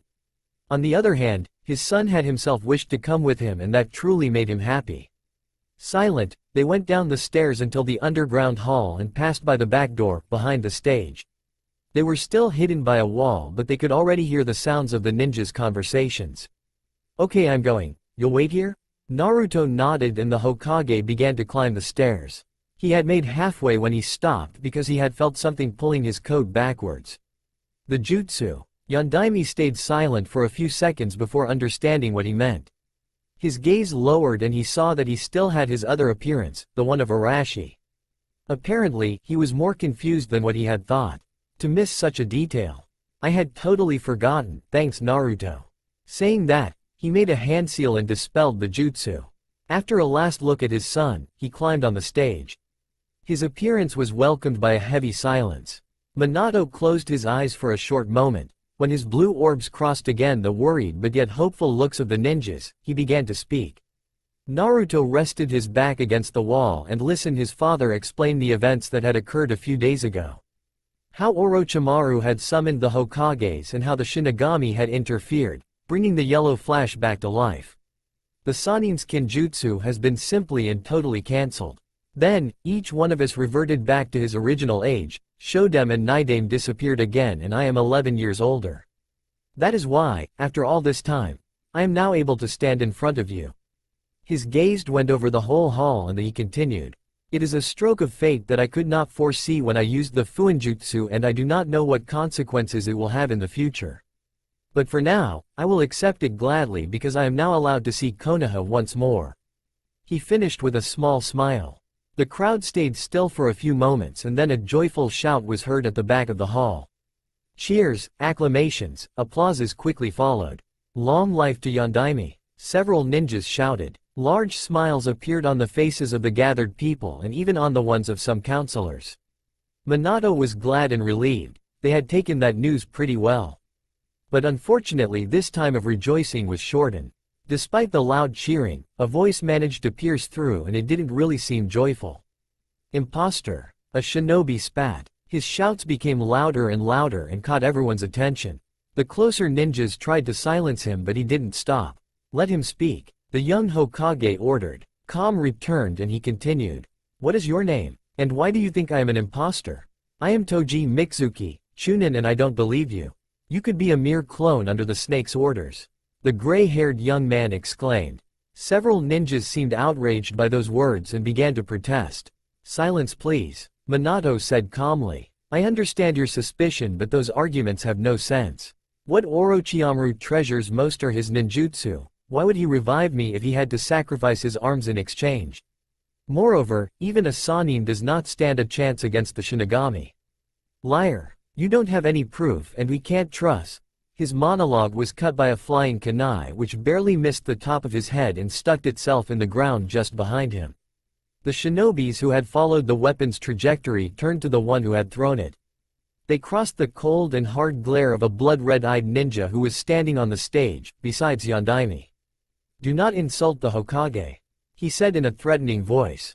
Minato was as surprised by what his son had done than by his words because he wasn't expecting him to come and defend him. Naruto, what are you? The chunin had pulled himself together and was now sending a hateful glare to the boy. Curse you, demon. What are you trying to do? You shouldn't be here, damn fox. Yondaime felt his anger rise when he heard those words. But just when he was going to jump off the stage and dash toward the ninjas, he saw the kunai and a smile appeared on his lips. It was a prolonged kunai, which was wrapped in a note. His voice echoed in the great hall. Hiraishin no jutsu. Mizuki only heard the brief sound of a flash before feeling a cold and metallic touch on his neck. The ninjas surrounding him slightly moved back and were now observing the scene with a mix of fear, respect and surprise. You wanted proofs. Here's one. Do you know anybody else who can use this technique? Yondaime asked. Mizuki gulped, his eyes were now filled with true fear. He seemed tetanized by the threatening voice of the yellow flash. Minato held his weapon a little bit harder. Call Naruto a demon. Just once more and I swear that this jutsu will be the last thing you will see from this world. Is it understood? The chunin didn't answer fast enough, so he tightened his grip and his kunai drew a thin red line on his neck. Understood? Hi, Yondaime-sama, Mizuki managed to say. He began to breathe normally again when the kunai's threat went away. But just when he tried to turn round, he received a hard punch of Minato on the face and crashed on the floor. The young Hokage sent him a last angry glare before taking back his weapon. He threw it on the stage and half a second later he was back in front of all the shinobis. Minato gave the kunai to his son.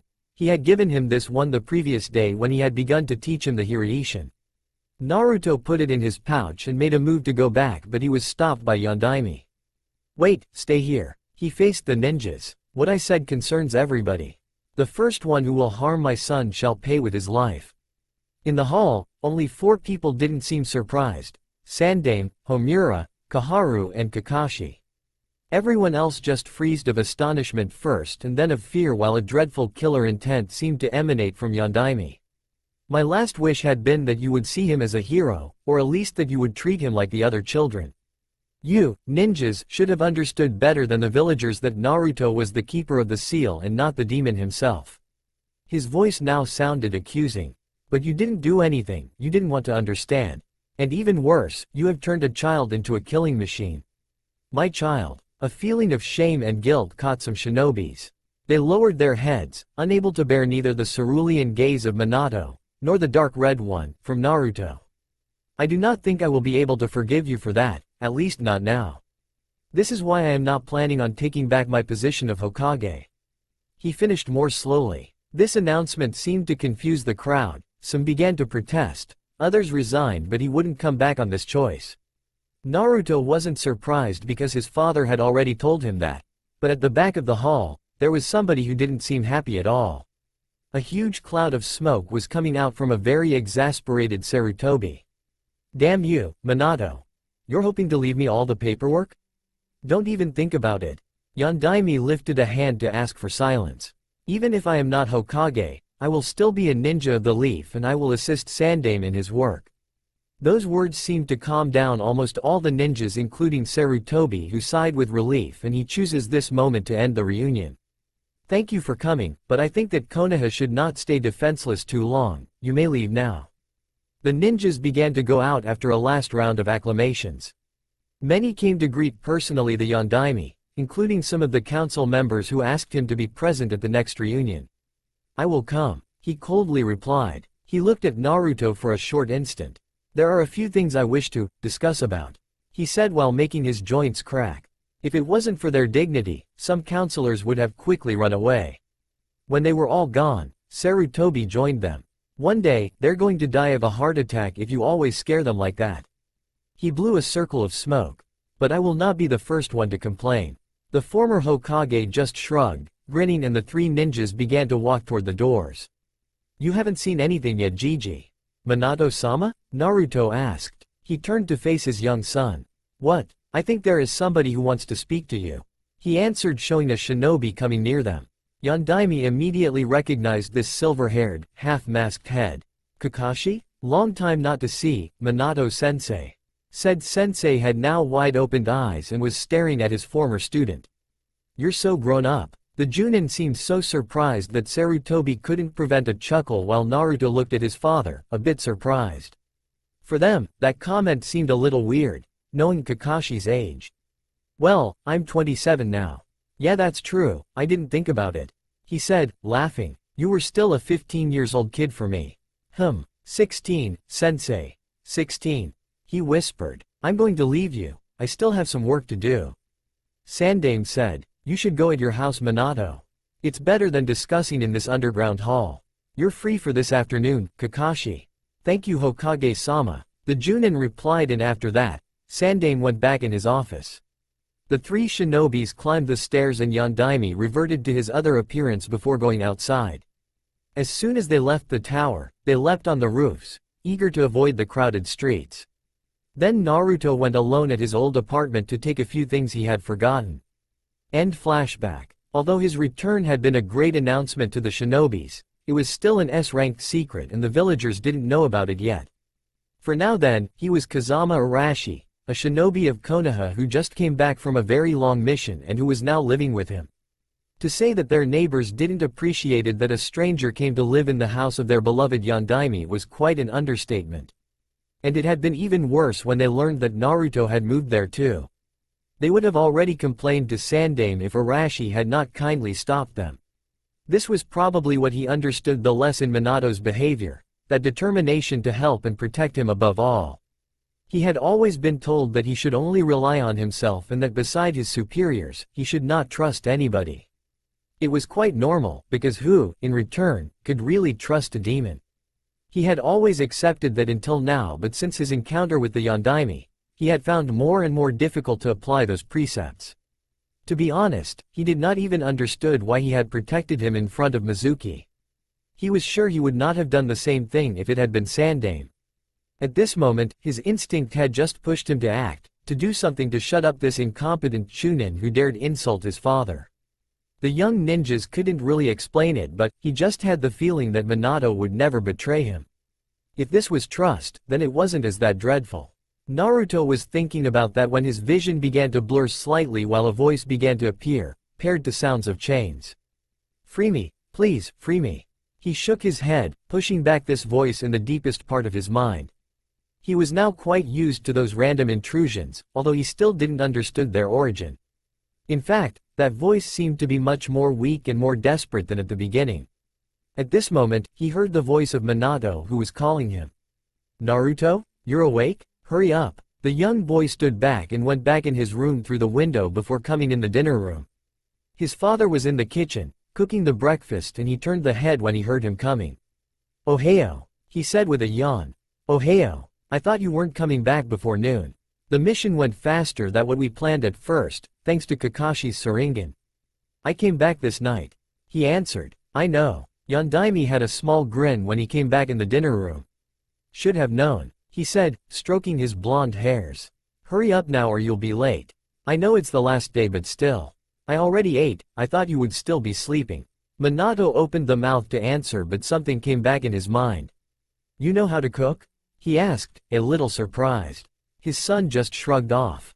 Kind of. The young Hokage gave him an uncertain glance but didn't ask for other details.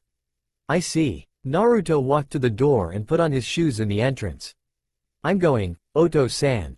See you later. Naruto nodded and went out of the house, making for the academy. When his son was gone, Minato came back in the dinner room and finished his breakfast while reading a few reports. He tried to concentrate on the current affairs but he was distracted and his thoughts inevitably returned to Naruto. This was also a huge change, the academy. Yondaime had registered his son there 3 months ago, as soon as he heard what kind of mission he was doing. He hadn't believed his eyes when he read the ANBU's archives, and he still couldn't believe his ears when he asked Naruto for other details. The feeling of horror mixed with regrets which had clutched his heart at this time had not left him yet. There were A and S ranked missions, and almost all of them were involving assassination. Each ninjas who had experienced Yondaimi's wrath back then was still filled with fear. Since that day, a third of the council had resigned, and after a short expedition of the Yellow Flash, a new daimyo had ruled the Fire Country. All of this had allayed him a little, but he was still angry to know that some shinobis didn't stop to see Naruto as the fox demon. Talking about the Kyuubi, Minato had not found yet any kind of problem concerning the seal. It was a good and a bad news in the same time. Good because it meant that the monster was still firmly imprisoned, and bad because then, there wasn't a single clue on the origin of his eye's color. That worried him because if there was one thing he was sure of, it was that Naruto had blue eyes, the same as his. This 11-years-old memory was short, but it was engraved in his mind. Yondaime had exerted himself to find other trails. He had questioned many ninjas and probably almost all the Anbu brigade. He had even met Uchiha Makoto, Fugaku's wife and only survivor of the massacre with her son, but she had not been able to give him any information. The first suspect had of course been Danzo, and for several weeks, Minato, with the help of Ibiki, had tried to make him confess. Their efforts were in vain. The traitor had only opened his mouth to curse them and claim his future revenge. After a few days, his spirit already seemed on the verge of breaking. He understood that his desired power was slipping out of his hands forever, and after several attempts, he finally killed himself. Despite his madness, he was still a skillful ninja, and he had managed to steal a kunai from a young and inexperienced guard, and had been found dead, the weapon stuck in his heart. A somber and pathetic death which would go unnoticed in the ninja world and which would be quickly forgotten. That was all he deserved, and there wouldn't be many people to mourn for him, but the problem was that he died with all his secrets. During the following weeks, Yondaime then realized that nobody was aware of what had happened, and he often thought about what Kakashi had told him. Flashback. Minato and his former student had just arrived to his apartment after revealing his return to the ninjas. The two shinobis had brought up old memories, with pleasure and a bit of sadness, thinking about their teammates Rin and Obito. They talked like that for a while before discussing about Naruto. Kakashi seemed to regret deeply that he had not paid enough attention to his sensei's son. Although Minato said that he didn't blame him, he still bearded a grudge against himself, and at least, he wanted to tell him what had happened. As soon as the Kyuubi was sealed and when we understood that there was no more threat, we realized how important the disaster was. A dreadful number of ninjas had died during the fight, as well as several civilians. The village was partly destructed, Sandaime was seriously wounded, Yondaime was dead. Konoha had nobody to turn to, and for a few weeks, Kusal members and clan's head took care of the situation, or at least, the ones who were still alive. When one of these leaders announced that the Kyuubi wasn't dead but just sealed, it created a huge wave of panic in the village, and at first, Kakashi sighed, unable to face his sensei, he looked away. At first, almost all the villagers, including the ninjas, asked for the Jinchuriki's death. Your last wish, to treat Naruto as a hero, had been heard but was immediately forgotten because everybody only saw him as the one responsible for this tragedy. Shinobis and civilians insisted so much that the council was forced to react. They told us that they would take care of everything and that there was nothing to fear. The disaster had deeply shaken the villagers, and although there were some protests, a large majority was relieved and gladly accepted this announcement. A few weeks later, we all thought that he was dead because nobody had seen him. It lasted for 5 or 6 years, and then rumors appeared. They talked about a young boy recently promoted Anbu and who had eyes that reminded the ones of the fox demon. Rumors spread quickly and were finally confirmed when Naruto came to live in an apartment in the village. To say that everybody was shocked would be quite an understatement. Nobody was happy to see again the living memory of the Kyuubi. Once more, they asked for his death, but this time, Sandaime-sama and the council were firm, and they created a law to protect him and keep the seal secret to the younger generations. Despite the protestations, the law resisted and the villagers were forced to hide their resentment in front of the Hokage. But inside, hatred and disdain didn't fade. At this time, I had just left the Anbu unit and I was back in the Junin ranks, but I met him a few times. Kakashi's voice now seemed tainted with sadness. When I learned that he was back, I wasn't as horrified as the other villagers, but I wasn't pleased either. He looked so much like you that it seemed I was facing a mini Yondaime. But in the same time he was your exact opposite. I never saw him laugh or even smile. And there was a part of me that didn't want to see again those eyes that looked so much like the ones of the monster who killed my sensei and my teammates. Sometimes I watched him from afar, but I never had enough courage to approach him. I only eased my conscience by telling myself that at least he was alive and that he didn't need my help. I've been such an idiot. I am sorry, sensei. Minato put a hand on his shoulder and gave him a comforting smile. Kakashi, I am not blaming you. You were very young at this time and I understand what you could have felt. I cannot not forgive my own student and I must thank you for telling me everything. End flashback. Yondaime was now worried by those years where his son seemed to have disappeared from Earth's surface. In fact, even when he questioned him about it, Naruto told him that he remembered nothing before his 5th birthday. With Sarutobi, who had not seen him during this period as well, and Kakashi, they were searching for every bit of information which could guide them, but they found absolutely nothing. Nowhere. Even in the Hokage's library, in the archives of Konoha, and even in the hyper-confidential files of the Anbu unit, there was nothing. It wasn't normal, and Minato was sure that it was again hiding some dark plots of the village's authorities. But this total lack of information was eating him away, and sometimes, he thought that nothing would ever change and that Naruto would be a cold and indifferent ninja for the rest of his life. Although this past months, it seemed that some progress had been made. The young boy talked more and seemed more relaxed and less dark. Minato had managed to convince his son to call him Oto-san, even if Naruto had called him Oto-sama at first. Oto-sama. He let escape a small laugh. With this kind of title he wasn't becoming older by 10 years but by 30. At least, he didn't hear Chi-Chi-Ue, it was a relief. 1. But despite all those changes, the problem was still here. He had only managed to convince him, because Naruto would not do it naturally. His voice was still the same, hard and indifferent, and Minato truly understood what Kakashi could have felt because he had not seen him smile yet. Yondaime took a look at the clock and cursed when he saw what time it was. He quickly put his plate in the sink and got dressed while putting away his files. Time was indeed something difficult to get used to again. Passing in front of the clock, he rushed even more. Unlike his student, the Yellow Flash was not famous for his lateness, but it could change soon. In another district of Konoha, students were gradually filling the empty academy. The younger stayed in the outside grounds, playing while waiting for the beginning of the classes, whereas the other ones went to talk in their rooms. A joyful atmosphere filled the classroom of the 6th years, the elders in the school. Several students were gathered in the middle of the rooms, girls only, who were surrounding a dark-haired boy. They were desperately trying to obtain an answer from their national love crush, Sakura and Ino leading the group. Behind them was Shikamaru, easily recognizable by his famous, troublesome, who was sitting next to Choji, and the two of them were talking with their friends, Kiba and Shino. The future genins were absorbed in their conversations, but their attention was caught by the arrival of another student. The sound level in the room evidently lowered when a well-known blonde ninja entered in the room. The small groups began to move apart. His arrival usually meant that their sensei would be here soon. Naruto was walking toward the back of the class when he felt something soft rubbing against his leg. Looking down, he saw the white form of Orochimaru, who was greeting him like every morning, although Naruto didn't really know why the dog had taken this habit. He patted him on the head before sending him back to his master, who seemed very pleased. Naruto took a seat in the back of the room next to Shikamaru without looking at the other students. They were not going to complain, they rarely talked to him anyway.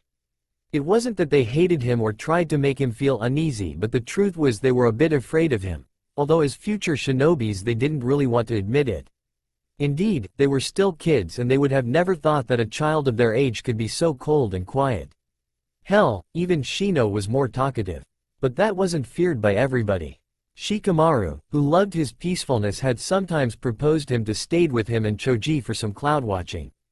The Nara's heir, contrary to the popular belief, could be extremely insightful and therefore had well perceived that Naruto wasn't as scary or fierce as his blood-red eyes let appeared. But despite his reasoning, he could help but feel a little uneasy when he heard his voice. That feeling made him hesitant whenever he talked to him. He heard the bell ring, and when Naruto sat beside him, he lifted his hand and greeted him as Naruto greeted him back. The other student still didn't dare to act in the same casual way in Shikamaru and earn a certain respect for that. In fact, with Choji, he was almost the only one to call him by his first name. As usual, the blonde boy seemed to be at the center of the class attention, although he didn't really mind it and acted as if he couldn't sense that their gazes were focused on him. For a short moment, he thought that he heard sounds of clashing chains, but this feeling quickly faded when he saw their sensei come in. "Ohio," Iruka said. The students greeted him back, and as soon as the morning call was done, he gave them the day's schedule. "It is the last day before your spring holidays, and as I do not wish you to forget everything I managed to make you learn, we will start with a small revision test," he announced. Immediately, the class started to protest and to complain about their sensei. The chunin had to raise the voice to be heard. "And if you finish quickly, you will be able to help me to prepare the tournament." Got them. It had now the pupils' whole attention, and curious questions came from all sides. "To end this term and to prepare you for the genin exam, I organized a tournament for this afternoon. And only those who will have finished the test will be able to take part in it." He finished, enjoying his students' dilemma. There were still some disapprobative whispers, but generally, the excitation caused by the announce of a tournament was enough to motivate them. Then Iruka began to give the subjects and sat behind his desk to watch them. His gaze went over the fully concentrated future ninjas and stopped on a blonde head. If he was honest with himself, the young chunin was glad to have Naruto in his class. Sure, for 3 months the class atmosphere had changed a bit, but he thought that he should better be surrounded by children of his age than by adult shinobis, and besides, the boy had not protested at the idea of losing his rank. And unexpectedly, his arrival had contributed to motivate a few students. Of course, Naruto quickly became the first in class, which was more than expected, being a Anbu level ninja. But the fact that a silent and solitary fresh man outperformed the bests had upset a few of them. The heir of the Uchiha clan, for example. Sasuke had been absolutely mortified to learn that he had been pushed back to the second place and was twice as hardworking. After that, the majority of his fangirls also had followed his example, and their results improved, particularly those of Sakura, who was now the best of the kunoichi, followed by Ino. And about the lazy boy sitting at the back besides Naruto, well, Shikamaru was Shikamaru. Kind of lazy, and always sleepy. The afternoon had just started, and the pupils were now gathered in the vast gymnasium, temporarily transformed into an arena. They were attentively listening to their sensei, who was explaining the tournament's rules. "The matches will be 1 versus 1. You are 32, therefore there will be 5 rounds. Concerning the preliminaries, the 8th and quarterfinal, you will use the 4 grounds, which will allow us to save some time, and for the last 3 matches you will pass 1 by 1. You win the duel if your opponent is immobilized, if he gives up, or in the worst case, if he is knocked out. You are allowed to use taijutsu, genjutsu, and moderated ninjutsu. And I say moderated, Sasuke," the chunin said, fully aware of the young boy's liking concerning devastating fire techniques. Sasuke just shrugged. "That concerns each of you, and I will repeat it for the last time. It is a simple tournament, and the ground is not adapted, so no jutsu which entirely destroy the roof of the gymnasium or knock out the rest of the class. Understood?" he added, intensely gazing at Naruto, who nodded. "No jutsu which blocks the tenketsus of 3 pupils for 6 months. For Hinata, no just you which involves cleaning a disgusting room after Akamaru's turn. Kiba, no just you which leads to an attack of the whole country's mosquitoes on the academy. Shino, and withdrawal due boredom will not be accepted." This last precision was welcomed by a tired yawn. Iruka was almost sure that the major danger had been drawn aside, and he asked them to come near the box he prepared and take a paper where was written a number which would decide on their distribution. Naruto drew the 29, therefore he was in the last group, and while waiting observed the other duels. The ninja kids fought with enthusiasm, and the overexcited encouragements their comrades pushed them to do better. The match who attracted the biggest attention was the one of Sasuke, Degree 4, who received tons of acclamations. Then the most comical duel was the one of Shikamaru, Degree 15, who faced Kiba, Degree 16. The young genius was so lethargic that he had been surprised by Orochimaru, and the pupils burst out in laughter at the rare sight of a running Shikamaru. But when he pulled himself together, he managed to capture both of them with his shadow just and easily won the match. When Naruto's turn came, he wanted to test his knowledge of a new jutsu he had learned, but without the others noticing it. The young ninja was turning back to the spectators, and when Iruka gave the starting signal, he discreetly made a hand seal and an explosive tag. The window in other corner of the room exploded and all the heads turned with surprise because nobody had begun the matches. At this moment, they heard behind them the sound of a light flash, like a cracking noise, and they turned back again to see a knocked out N-30 on the ground and Naruto, who was putting away a strange kunai. It was of course the fastest victory, but he was sure that he could not do it again because that had drawn out the students' curiosity and they would not be fooled once more. The duels continued and the 4 finalists were designated. There was of course Naruto, then Sasuke, as well as Hinata and another kunoichi, N-12. As expected, she was defeated by the former Anbu, who had tried to hold back as little. The semifinal, which opposed the 2 others, was definitely longer.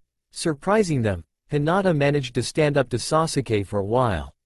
But the girl, always so reserved, shy in front of crowds, was unfortunately distracted by the loud cheers and finally lost.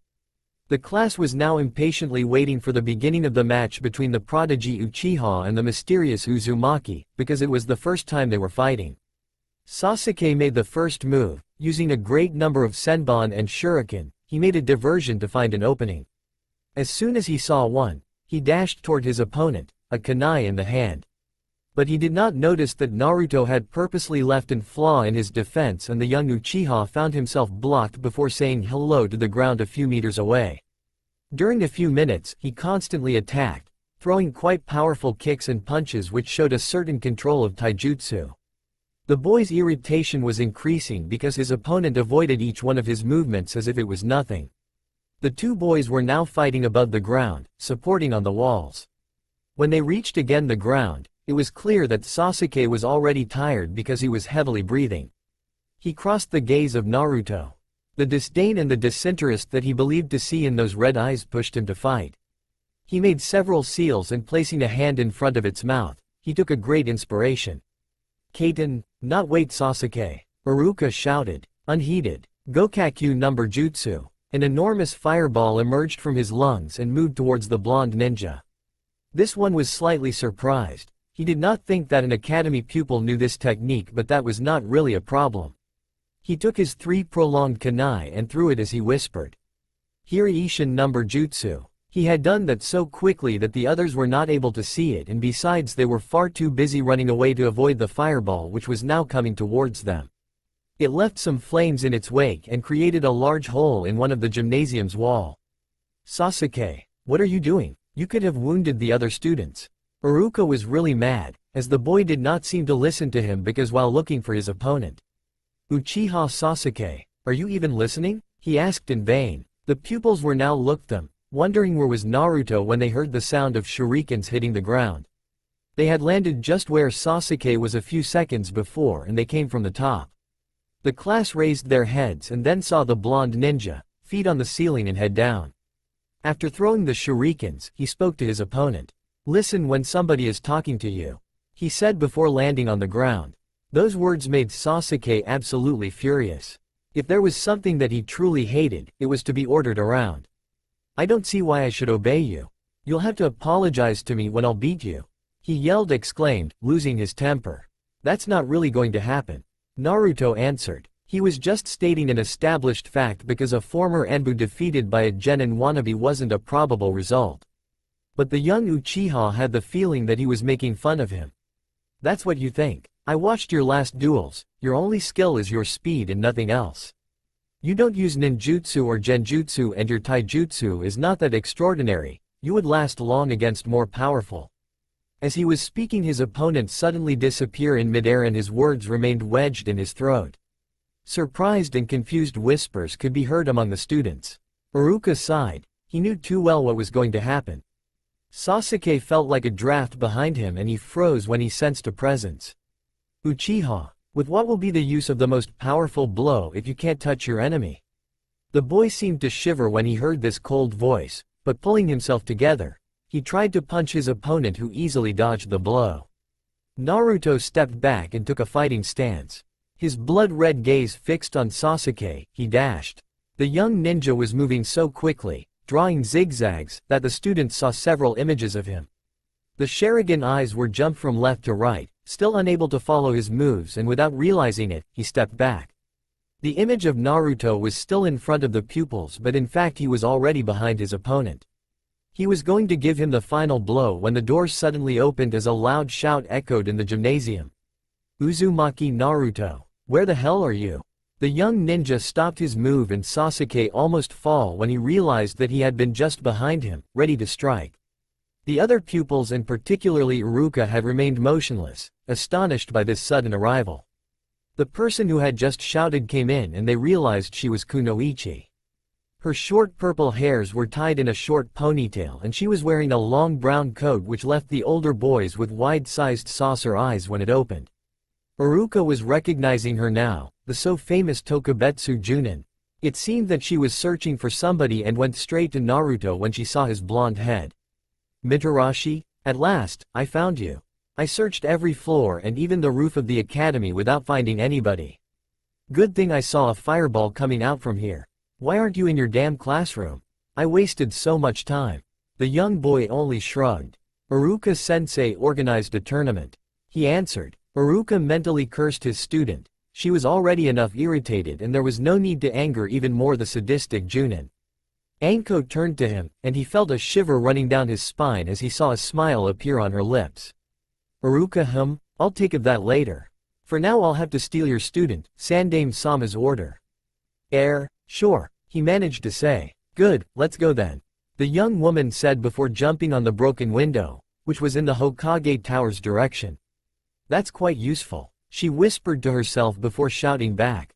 "Are you coming? I'm not going to play babysitters all day." After that, she dashed outside. Naruto turned to his sensei, and bowed before following Anko and leaving a confused class. Finally, Sakura asked, "Who was she?" Iruka didn't answer right away. "Class, you just met Mitarashi Anko, Tokubetsu Junin of Konoha."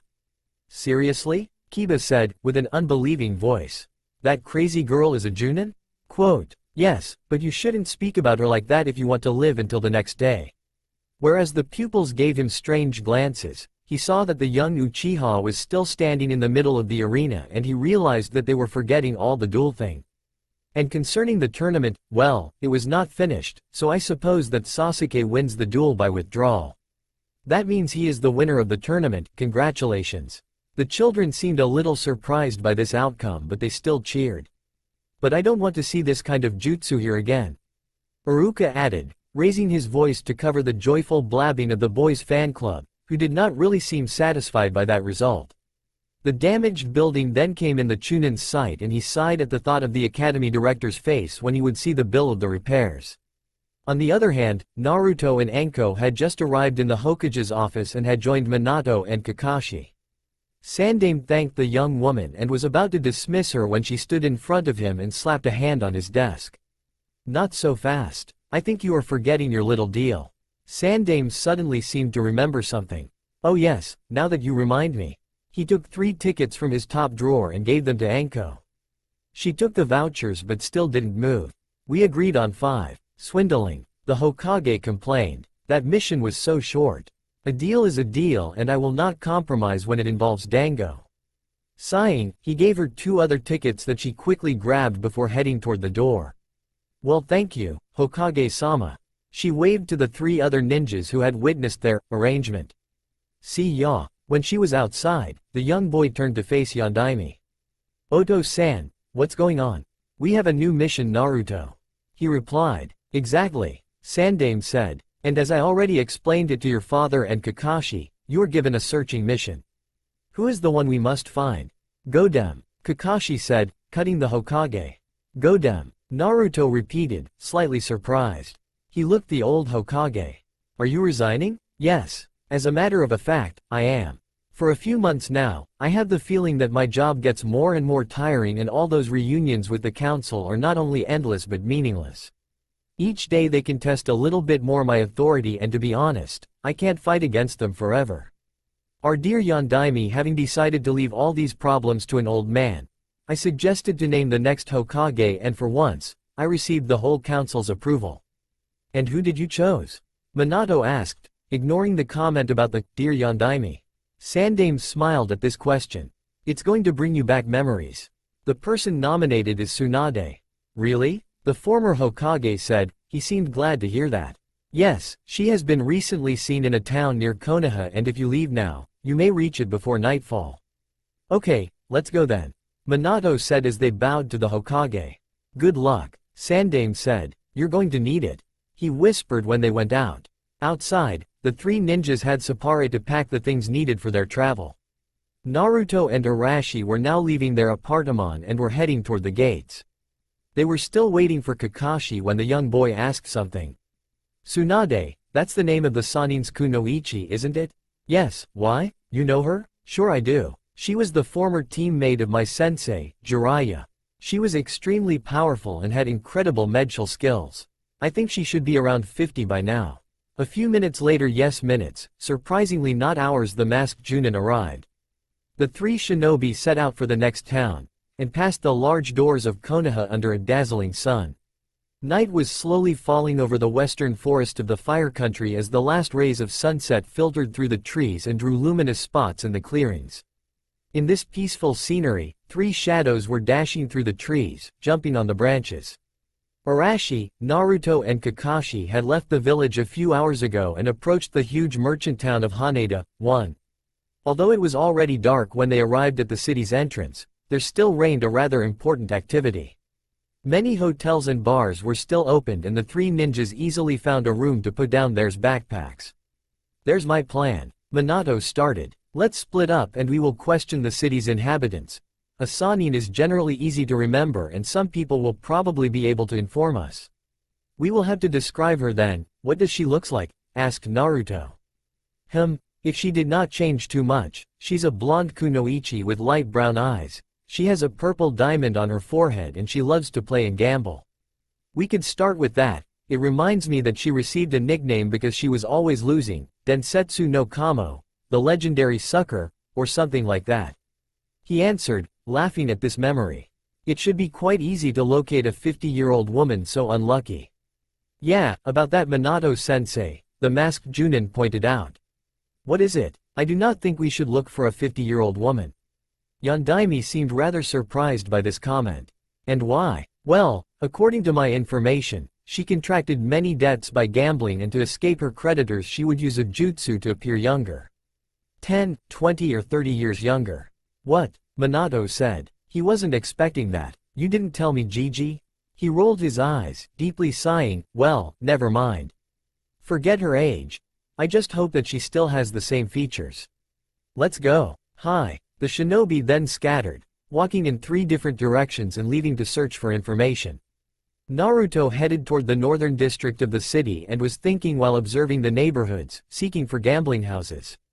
He found strange the fact that a Sanin only spent her time playing and gambling everywhere and above all if it was to lose permanently. And to use a jutsu transformation to shake off the bankers, that was really odd. If she was so strong, then why didn't she take care of them by herself? It may not be very legal but it wasn't worse than fleeing all the time, so why not? By the way, why did they have to run after Tsunade? A kunoichi as powerful and famous like should normally keep contact with the hidden village. According to the Anbu reports he had read, the other Sanin was doing that. More or less. The young ninja then saw a restaurant which was also used as a gambling house and he decided to start there. He went through the door and walked towards the counter behind which a waiter was standing, cleaning glasses. He was very tall and was turning back to the young ninja. Naruto had to raise the voice to be heard despite the surrounding hubbub. Excuse me, yes? The waiter turned round and faced nobody. He lowered his gaze when he heard light knocks on the table and caught sight of a young boy. He was a little surprised to see it was only a child because his voice had made him thought that it was somebody older. We don't serve kids under 16, here. No, I'm just looking for some information. He raised a little more the head and his gaze crossed the one of the waiter. The older man seemed to freeze. His hand cleaning the glass stopped its movement at the sight of those two red blood orbs which had cat-like slited pupils. All he could do was nodding, while waiting for his question. Naruto described Tsunade and asked if he had seen or heard about such a kunoichi. The waiter brought together his memories as fast as possible but answered negatively. No, not at all. I do not know anybody like that. He blurted out. The fair ninja glared at him more intensely. He had answered a little bit too quickly. It was maybe hiding something. Really? The waiter was now livid. Because of his clothes, he knew that the boy was a ninja even if he did not wear a hite. Normally, he wouldn't have felt so uneasy and hesitant, but it was the first time that he saw such eyes, and that was not a very pleasant experience. Only an idiot would risk offending a ninja, even if he was so young. Why, yes, it's true, I never saw the kunoichi you were describing, I swear. He didn't look really believable right there. He had to find something else, and find it quickly. But there's another gambling house at the end of this street, and it's one of the most famous of the town. If that person loves so much game, she probably went there. He waited for a few seconds, not even realizing that he was holding his breath. Naruto finally looked away. He was now sure that the man was telling the truth. Okay, thank you. The waiter sighed with relief and closed his eyes. But when he opened them again, half a second later, the boy wasn't in front of the counter anymore, not even besides the door. He heavily sat down on a chair behind him and stared at the entrance for a while. He almost jumped when he felt a hand on his shoulder. He turned the head and saw his friend standing behind him. Hey, are you okay? You're so pale, did you saw a ghost? He joked. Apparently nobody had noticed his discussion with the strange boy. He did not answer his colleague, only observing the place where the young ninja was standing earlier. A ghost, you say, he muttered for himself. On the other side, Naruto had left to find this famous gambling house. He wasn't thinking about the restaurant's conversation anymore, let alone to the impression he left to the poor waiter. He walked for a few minutes before seeing the building in question. The curtain covering the entrance was decorated with the kanji game. Naruto pushed it and entered inside. He went through a long corridor, and at the end, he found himself in a large room where the floor was covered with tatami. Many players were sitting there, and they raised their head, looking slightly surprised at first to see a child come in. But that look changed when they detailed his clothes, characteristic of a shinobi. What are doing here, Gaki? 2, asked a man who was sitting at the opposite side of the room. The red jacket he was wearing, different from the others' blue ones, showed that he was the owner of this place. He knew well the world of ninja and had even learned to use a little his chakra, so he wasn't really impressed by the young shinobi's appearance. I am on mission. Somebody told me that the person I'm looking for probably came here. Many people come here, you'll have to do a better description. Naruto complied and told him what he knew about the Sanin's look. As he described her, the young shinobi saw that their faces were changing from surprise to comprehension. Obviously Tsunade came here, but nobody really seemed willing to confirm it. When he was finished, one of the players leaned towards the owner and whispered something at his ear. Hey boss, the girl he's describing, isn't it the person who made us won 1 million ryu in one night? The man in red nodded but stayed silent. He didn't want to give his information for nothing.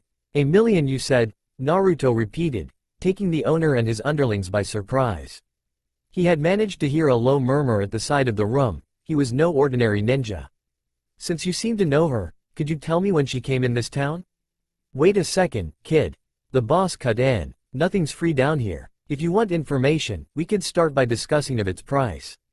Naruto didn't like to be delayed in his missions. He didn't move but sent them waves of chakra as well as a little bit of killer intent, and his voice hardened. Or, I could start by taking care of you one by one and make you confess what you know.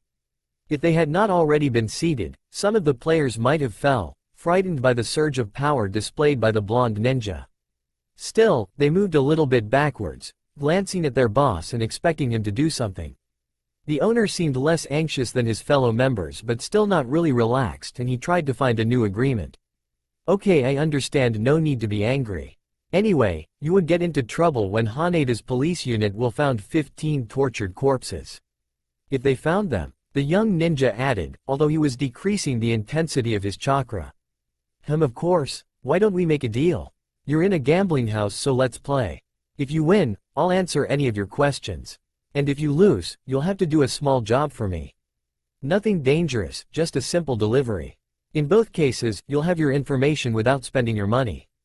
So, what do you say?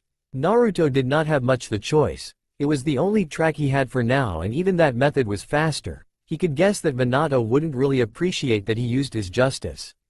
Okay, I'll play. In the room, the tension immediately seemed to lower and a smile of satisfaction appeared on the lips of the owner. The delivery he wanted to do was not exactly what you called a legal business, and who could do it better than a shinobi, and he wouldn't even have to pay for it. The players moved back to leave enough space in the middle, and the young boy sat down in front of the red jacket. The man spoke again. Good, let's start with a game of poker. We'll only play with tokens, no real money. You know the rules? A game of what? Quote. The question surprised them a little. That a child didn't know how to play was quite normal, but that he didn't even know the name of the game. The grin of the owner widened. Poker. I'll teach you. Kakashi was back in front of the hotel, was waiting for his teammates while reading his favorite book. At this time of the night, the streets were almost empty, and when he raised the head at the sound of stepping noises, he saw his sensei coming. You found something? Asked Arashi. The masked ninja nodded. I think that the Tsunade we're looking for is between 25 and 30 years old. Several people saw a young woman who fits the description, playing pachinko for hours, but I don't know anything else. For me, I found the hotel where she stopped by. Yondaime continued while leaning on the wall. But they told me she left 1 week ago and they had no idea about her next destination. Kakashi looked away from his book for a second. Seems that we didn't move much from the starting point. Yeah, I know, we'll have to look elsewhere. He sighed. I hope that Naruto will have more useful news. They were only playing for 20 minutes after the explanations, but the owner was already starting to regret it. His greedy smile had changed into a forced grin and his irritation was now almost visible. Despite all his experience and all the years he spent playing and gambling. Ellipsis. He was losing, and yet he was cheating. Kami-sama. 3. He had never cheated this much in his whole life, discreetly taking or hiding new cards in his large pockets. The trick was rather easy to perform because Naruto, totally focused on his cards, didn't pay attention to his opponent's move. The kid had not strategy and was obviously playing for the first time since his game looked so hazardous. But he was incredibly lucky. He always came out with the strongest hands and his pile of token was becoming bigger and bigger. His opponent never succeeded to overcome him, and in his best turns, he only managed to show equal cards. The players didn't dare to make comments anymore and feared that their boss might burst out from anger. The man was wondering how to get out of this dead end when he heard the kid speaking to him. How long does this game last? Found. It could last for several hours. I already saw game being continued over several days. It is problematic if you are in a hurry. Maybe we should try a shorter game. The young ninja had the unpleasant feeling that the owner was pulling his leg, and that was more than a simple feeling. He put back his cards on the ground. Choose another game then. It doesn't matter which one as long as it's short. Very well. If that's your wish, the client has all rights. The man in red replied and also put away his cards. Let's play with those dices. Fast, easy and fair. He said while taking out a goblet and 2 dices. Yes, that game was also based on luck, but now they were equal and he wouldn't have to bear the humiliation of losing at poker, a game where he was supposed to be unbeatable. He put the dices in the goblet and briefly shook it before turning it upside down on the floor. What do you choose? Show, even, or Han, odd? Quote. While the boy was thinking, the owner caught a glimpse of the dices. The goblet had a hole which was only covered by his thumb. If the kid made the good choice, he would try to make a diversion and get to throw the dice once more.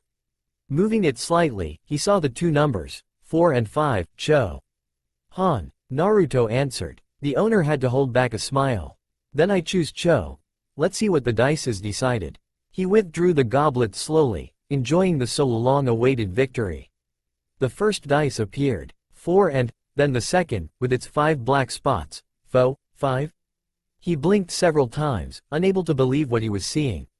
9, Han, the young ninja announced. Some displeased murmurs ran among the players, but they seemed too resigned quickly. A few of them glanced at their boss, not understanding why he looked so astonished. His eyes were opened so widely that his eyebrows almost disappear under his hair. But, how? He whispered. HT raised the head and gazed at the boy. You lost, respect your part of the deal. After a few seconds, the man in red slowly put down the goblet, hiding the treacherous dice. He had seen the two fours, he was absolutely sure of that. He wondered if the kid had done something, but he had not felt even the slightest trace of chakra. The owner was now completely lost. Maybe it was him who needed glasses. He sighed deeply, wiping his face with his hand. Oh okay, you won. In front of the hotel, Minato was slowly growing impatient and couldn't help but feel a little bit worried. He's taking a long time. Almost all the restaurants and bars are closed already. Where did he go? Unconsciously, he started pacing up and down. Perhaps I should go to find him. There's no need to worry so much. Naruto is a ninja after all. He can take care of himself and he probably found something. Kakashi said, amused to watch his sensei act like a hyper-protective daddy. Minato nodded and leaned back on the wall. Yeah, you're right. Quote. A few minutes later, they saw a small silhouette appearing in the light of the hotel's lamps. Ah, Naruto. The young blonde ninja waved the hand while approaching. Sorry for the delay. It's okay. So, did you learn something interesting? I found the last gambling house Tsunade went. They said that she already left the town a while ago. Yes, we had the same results with Kakashi. Apparently she was furious to know that she had lost $1 million. $1 million, simultaneously thought the two shinobi, sweat-dropping.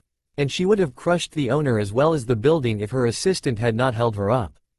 When she left, they heard her cursing cheaters and swindler before saying that she was going elsewhere, to Kei's no Kuni. This news left them a little puzzled. To Kei's? Said a thoughtful Arashi.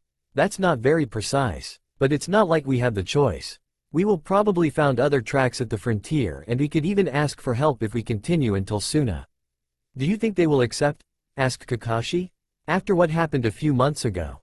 I must admit that the actual relations between the villages are still a little tensed, but they were the ones to attack first and if they hope to rebuild the alliance, they should expect some requests coming from Konoha. Minato answered before walking to the hotel's entrance. It's pointless to leave right now, we'll not be that much advanced. Let's sleep for a while, we'll leave the town at dawn. Following his advice, the two shinobi also went up in their rooms to rest a little. The new day, or rather a few hours later, they left the city and went out through the western doors, in the direction of Kei's no Kuni. When they jumped in the trees, no one of them looked back to Haneda and yet, the underworld of game and gambling was going to assist to the birth of a new legend. Those who remembered Densetsu no Kamo would not forget no Akuma, the demon of luck. After 1 day and a half of travel in the forest, the three shinobi went back to a more normal way, and followed the main road which led to the frontier. Yondaime thought that it was better to enter the wind country by the most conventional way. He didn't want to create a misunderstanding with the ninjas of Kei's. They were definitely slower like that, but Minato took this time to teach his son a jutsu. I created it a few months before becoming Hokage and it's one of my favorite techniques. He explained. What's its name? Asked Naruto, apparently interested. Rasengan. From his pocket, he took out a balloon he had bought before leaving Haneda and filled it with the water of his gourd. 3 stages are necessary to master this just you. The first one is about your chakra control. You must create a world powerful enough to make the balloon explode. Look, like that. In the center of his right palm, he slowly gathered his chakra and the concentrated slowly its will chakra and the plastic envelope lost its shape at first and then it blew up. That will allow you to control rotation. Yondaime gave his son a few more advices before giving him another balloon. His eyes stuck on his book. Kakashi saw half listening to the Rasengan lesson. He had already followed the same training but he was rather impatient to see how Naruto was going to carry out that technique. When you're done with this, I'll teach you the next stage. The former Hokage finished. The boy was now walking slightly behind his teammates and was focused on the balloon full of water. He remembered the gestures of his fathers and then tried to make a whirl with his chakra. Meanwhile, the two shinobis had just started a discussion about the benefits provided by the reading of Icha Paradise when they heard the sound of a small explosion. Their heads turned round so quickly that Kakashi almost thought that he caught a stiff neck. They saw the young ninja who was getting rid of the small bits of plastic before looking at them. It's okay for the first stage? He simply asked. Yes, that should be enough. Minato said, coming out of his astonishment. Just show me again. Naruto took another balloon and under the eyes of both shinobi, he performed the rotation, exactly like his father did a few moments earlier. Yondaime was surprised and thrilled at the same time to see that his son had such capacities of assimilation. It's perfect. The next step consists in adding power, he said while unsealing several rubber balls from a scroll. He explained him the theory but without demonstrating this, waiting to see if he could find out the solution. They weren't surprised, not that much surprised, when they heard the ball explode a few minutes later. Minato then explained him the third step and how it asked him to master both power and rotation. Kakashi didn't say anything but did not hide a light admiration, knowing by experience that the A-ranked technique was not that easy to realize. Naruto seemed almost glad to learn that just you from his father, and even more to be able to perform it in front of him. After the explanations, the young ninja began the last stage of Rasengan. Both shinobi went back to their conversation although they were distracted, awaiting the results of that promising training. Curiously, what happened next was totally the opposite of what they had expected. Naruto was absolutely unable to confine the whirling energy in that tiny rubber ball, and each time, it ended up exploding. Even if he tried to reduce the quantity of chakra, it was always too much and the weak plastic couldn't resist to the pressure. Yondaime was now congratulating himself for preparing so many rubber balls because they didn't lasted very long. He had been a little surprised to see that the boy was blocking that much on this stage after succeeding in the first two with flying colors. He tried to explain him gain the theory but that didn't help him much. The young ninja was now specialized in the art of bursting balloons. Minato didn't want to come too discreetly in case, well, that part of the plan was a big success. Every 5 or 10 minutes, the sound of a small explosion was echoing on the road, followed by a sudden flare of chakra. The two shinobi regularly felt a light draft behind them which was turning the pages of Kakashi's book. The few travelers they crossed when a rubber ball exploded had watched them with a mix of curiosity and fun. Minato could prevent himself from teasing him a little. "Can you believe that, Kakashi?" he said loudly in a playful tone. Uzumaki Naruto, son of Yondaime, stronger ninja of his generation and former Anbu, stays powerless in front of a mere rubber ball. Naruto managed to sense the mocking remark in his father's words and muttered an indistinct answer. Minato thought that he heard something like, "No, that much chakra, damn ball." The ball blew up again, and the two ninjas chuckled at the boy's antics. The series of explosions still lasted for several hours, before Yondaime asked him to stop. "We're almost in K's, there's no need to alert all the ninjas guarding the frontier. You'll train again later." Naruto nodded, he had just missed his 47th try anyway. Minato had not been mistaken by supposing that K's no Kuni was watching closely its frontiers. They had just walked for a few minutes in their country when they were stopped by a group of ninja wearing the Hite-8 of Suna. They quickly surrounded the Leaf Nins. Their weapons were half drawn out but they didn't attack. The three shinobi had immediately slid in a defensive stance, slightly startled by so much hostility. "Who are you? And why did you came in K's?" one of the Suna Nins asked harshly. "We are ninjas from Konoha," Minato answered. "We have been given a research mission and the person we must find probably came in this country." The shinobi who had spoken was going to reply something but he was cut by another voice. "Put your weapons down. They are not our enemies." The man who approached was wearing a jacket of chunin, only the right part of his face was visible, the other was covered by a piece of cloth held by his Hite-8. "Hi." The group of Suna obeyed and moved back. The ninjas of Konoha relaxed, observing the patrol leader who stopped in front of them and looked more particularly at Kakashi. "Hitaki, glad to see you again in a better situation," he said in an almost friendly manner. "4. The ninja copier nodded. "I am Baki, Junin captain of Suna." He introduced himself to the two other shinobis. "Excuse the suspicion of my men, but I cannot really blame them. For a few months now, we had to constantly watch our frontiers against the ninjas of Otto." "I understand, it is perfectly normal," Minato assured him. "I know Hitaki, but who are you?" "My name is Kazama Arashi, Junin, and here is Uzumaki Naruto, an academy student." If the rank of the young boy surprised Baki, he did not let it appear. "You said you were in a research mission, we could maybe help you."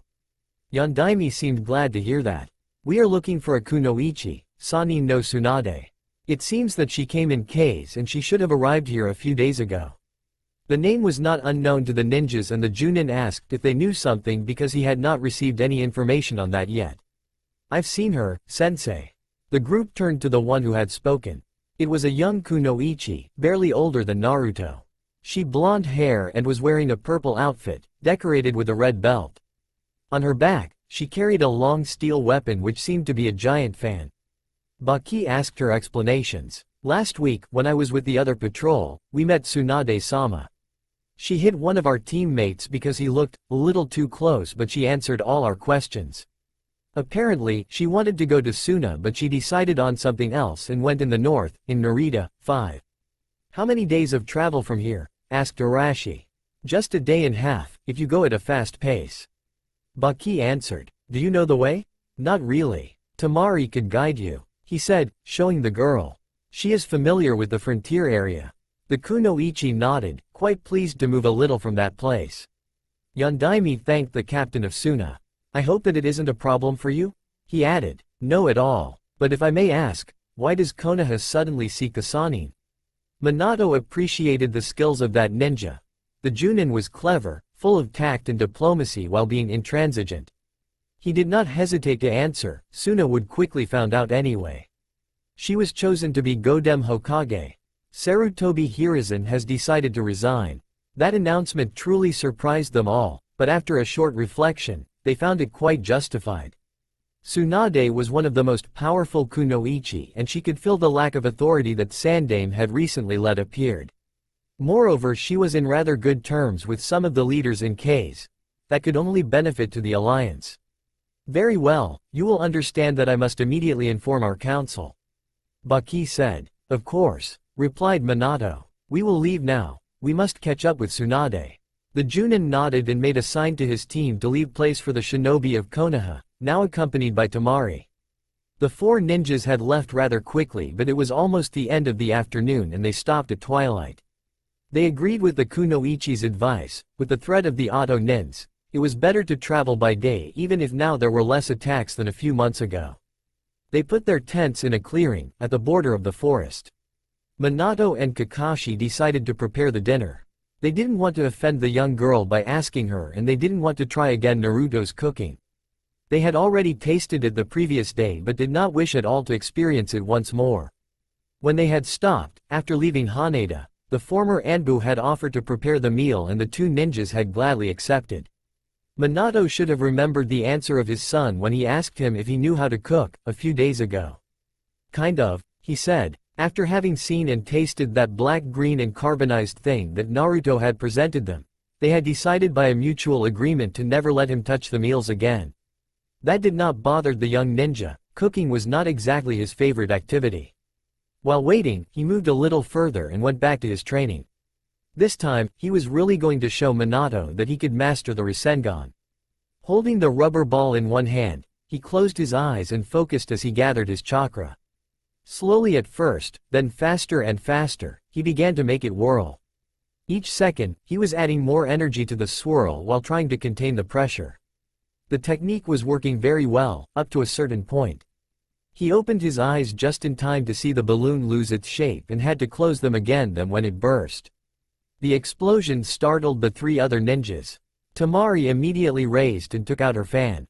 Who's there? She asked harshly, scanning the surrounding forest. Minato and Kakashi had also stood up and were back to back, but them were respectively holding up a frying pan and a spoon. They saw Naruto coming out from behind a tree. Sorry, it was only me. I made another balloon explode. Both shinobi of Konoha sighed with relief and went back to their cooking that had started to burn. On the other hand, Temari did not seem to accept that so easily. She closed again her fan and abruptly heckled her new teammate. You really think that it's the right to play with balloons? I was not playing. I tried to master a jutsu.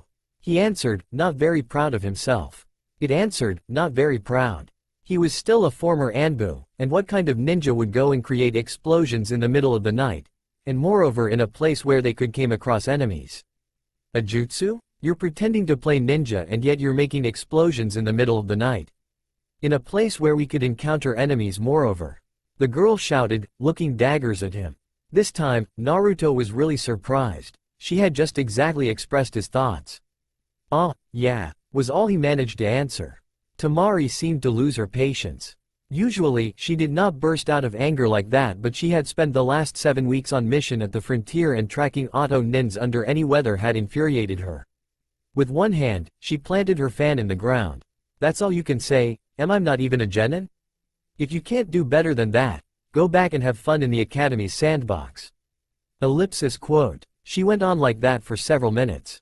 On other side of the clearing, Yondaime and his student were watching them, hardly holding back their laughter. It looked so much like a domestic dispute, and the face so astonished of the young boy didn't help either. "What a bad temper," Minato said, chuckling. "She's exactly like Kushina. Or Tsunade." Kakashi added, his stomach was almost hurting, it was just too much fun. Poor Naruto. If he ever marries a girl like that, he'll stay astonished for a while. They found that simple thought so funny that it was twice more difficult for them to hold back their laughs. The young boy would have probably managed to hear their whispered comments if Temari had not increased the sound volume. But the anger of the kunoichi surprised him too. Of course, he had already faced the wrath of his superiors when he was Anbu, but this anger felt different. Naruto didn't really know why, but it seemed to lack true hatred. His attention came back on Temari as she finished her speech. "And what would have done if 10 auto nins had appeared instead of me?" This question seemed to wake him up. He gazed at her, and his blood-red orbs met the deep blue eyes of the kunoichi. "I would be dealing with that alone, as usual." What? Temari was confused for a few seconds by what sounded like pure arrogance to her and was preparing a scathing reply when she noticed the end of his sentence. "As usual," she thought, feeling her sudden anger melt. What did he mean? She was going to ask him when the voice of Yondaime cut her. "Let's eat now, it's already late." He had not heard the answer of his son but took this moment of break to put an end to their conversation. The two teens sat down without a word and ate rather quickly, still observed by the elder shinobis. Then Naruto went first to keep watch while the others were going to rest a little. A light wind was blowing and the moon, shining behind thin clouds, was diffusing a pale white gleam. The blonde ninja jumped on a solid branch and sat down, his back leaning on the tree, letting slowly his thoughts drift in the calm night. Thinking about that, if the kunoichi had surprised him that much, it wasn't only because she had thought the same thing but also because she didn't appear to be afraid of him. Most of the people, especially children, seemed to fear him and were reluctant to talk to him. The daily reaction of the academy students was the perfect example. They were constantly avoiding his gaze, and even Shikamaru or Choji, despite their obvious efforts, were still hesitant and uneasy in front of him. But Temari had reacted differently.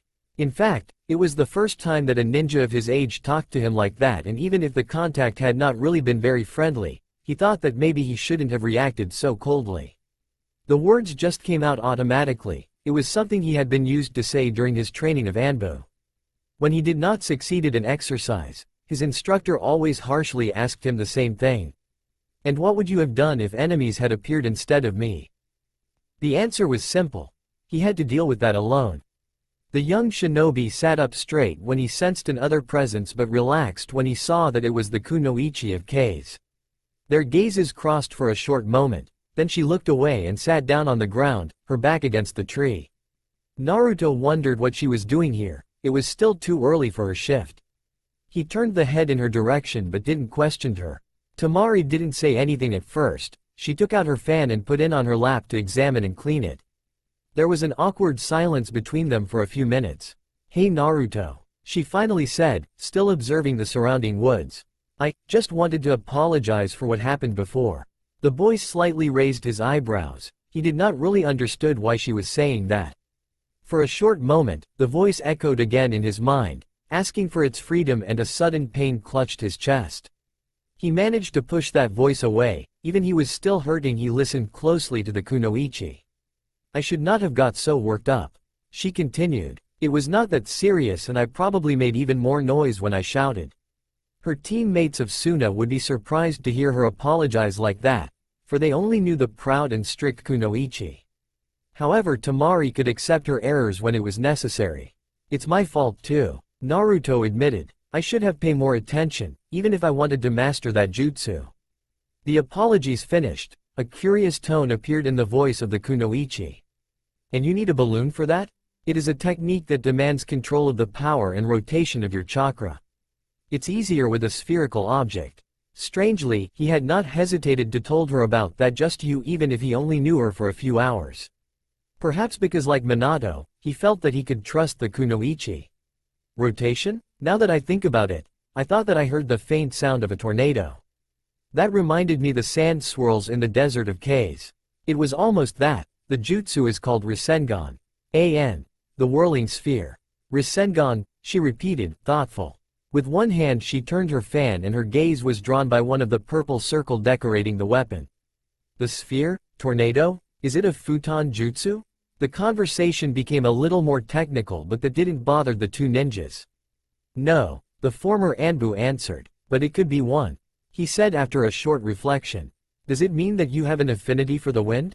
Yes, and you too, according to your weapon. Correct. Can you control other elements? No, me neither, but I don't really care. She pushed back a small leaf that a light wind had left on her fan and it went flying with the breeze. I like the wind, for me it brings back freedom. She whispered, lost in her memories. Freedom, the young ninja repeated slowly. Another silence followed their conversation. Temari calmly went back to the maintenance of her weapon, but on the other side, Naruto was silently fighting against that inner voice. The pain was now increasing and his breath was becoming heavy. The only time he had felt it so strong was when he had met Minato. But this time, he was totally aware of his surroundings as well as that what happened in his mind.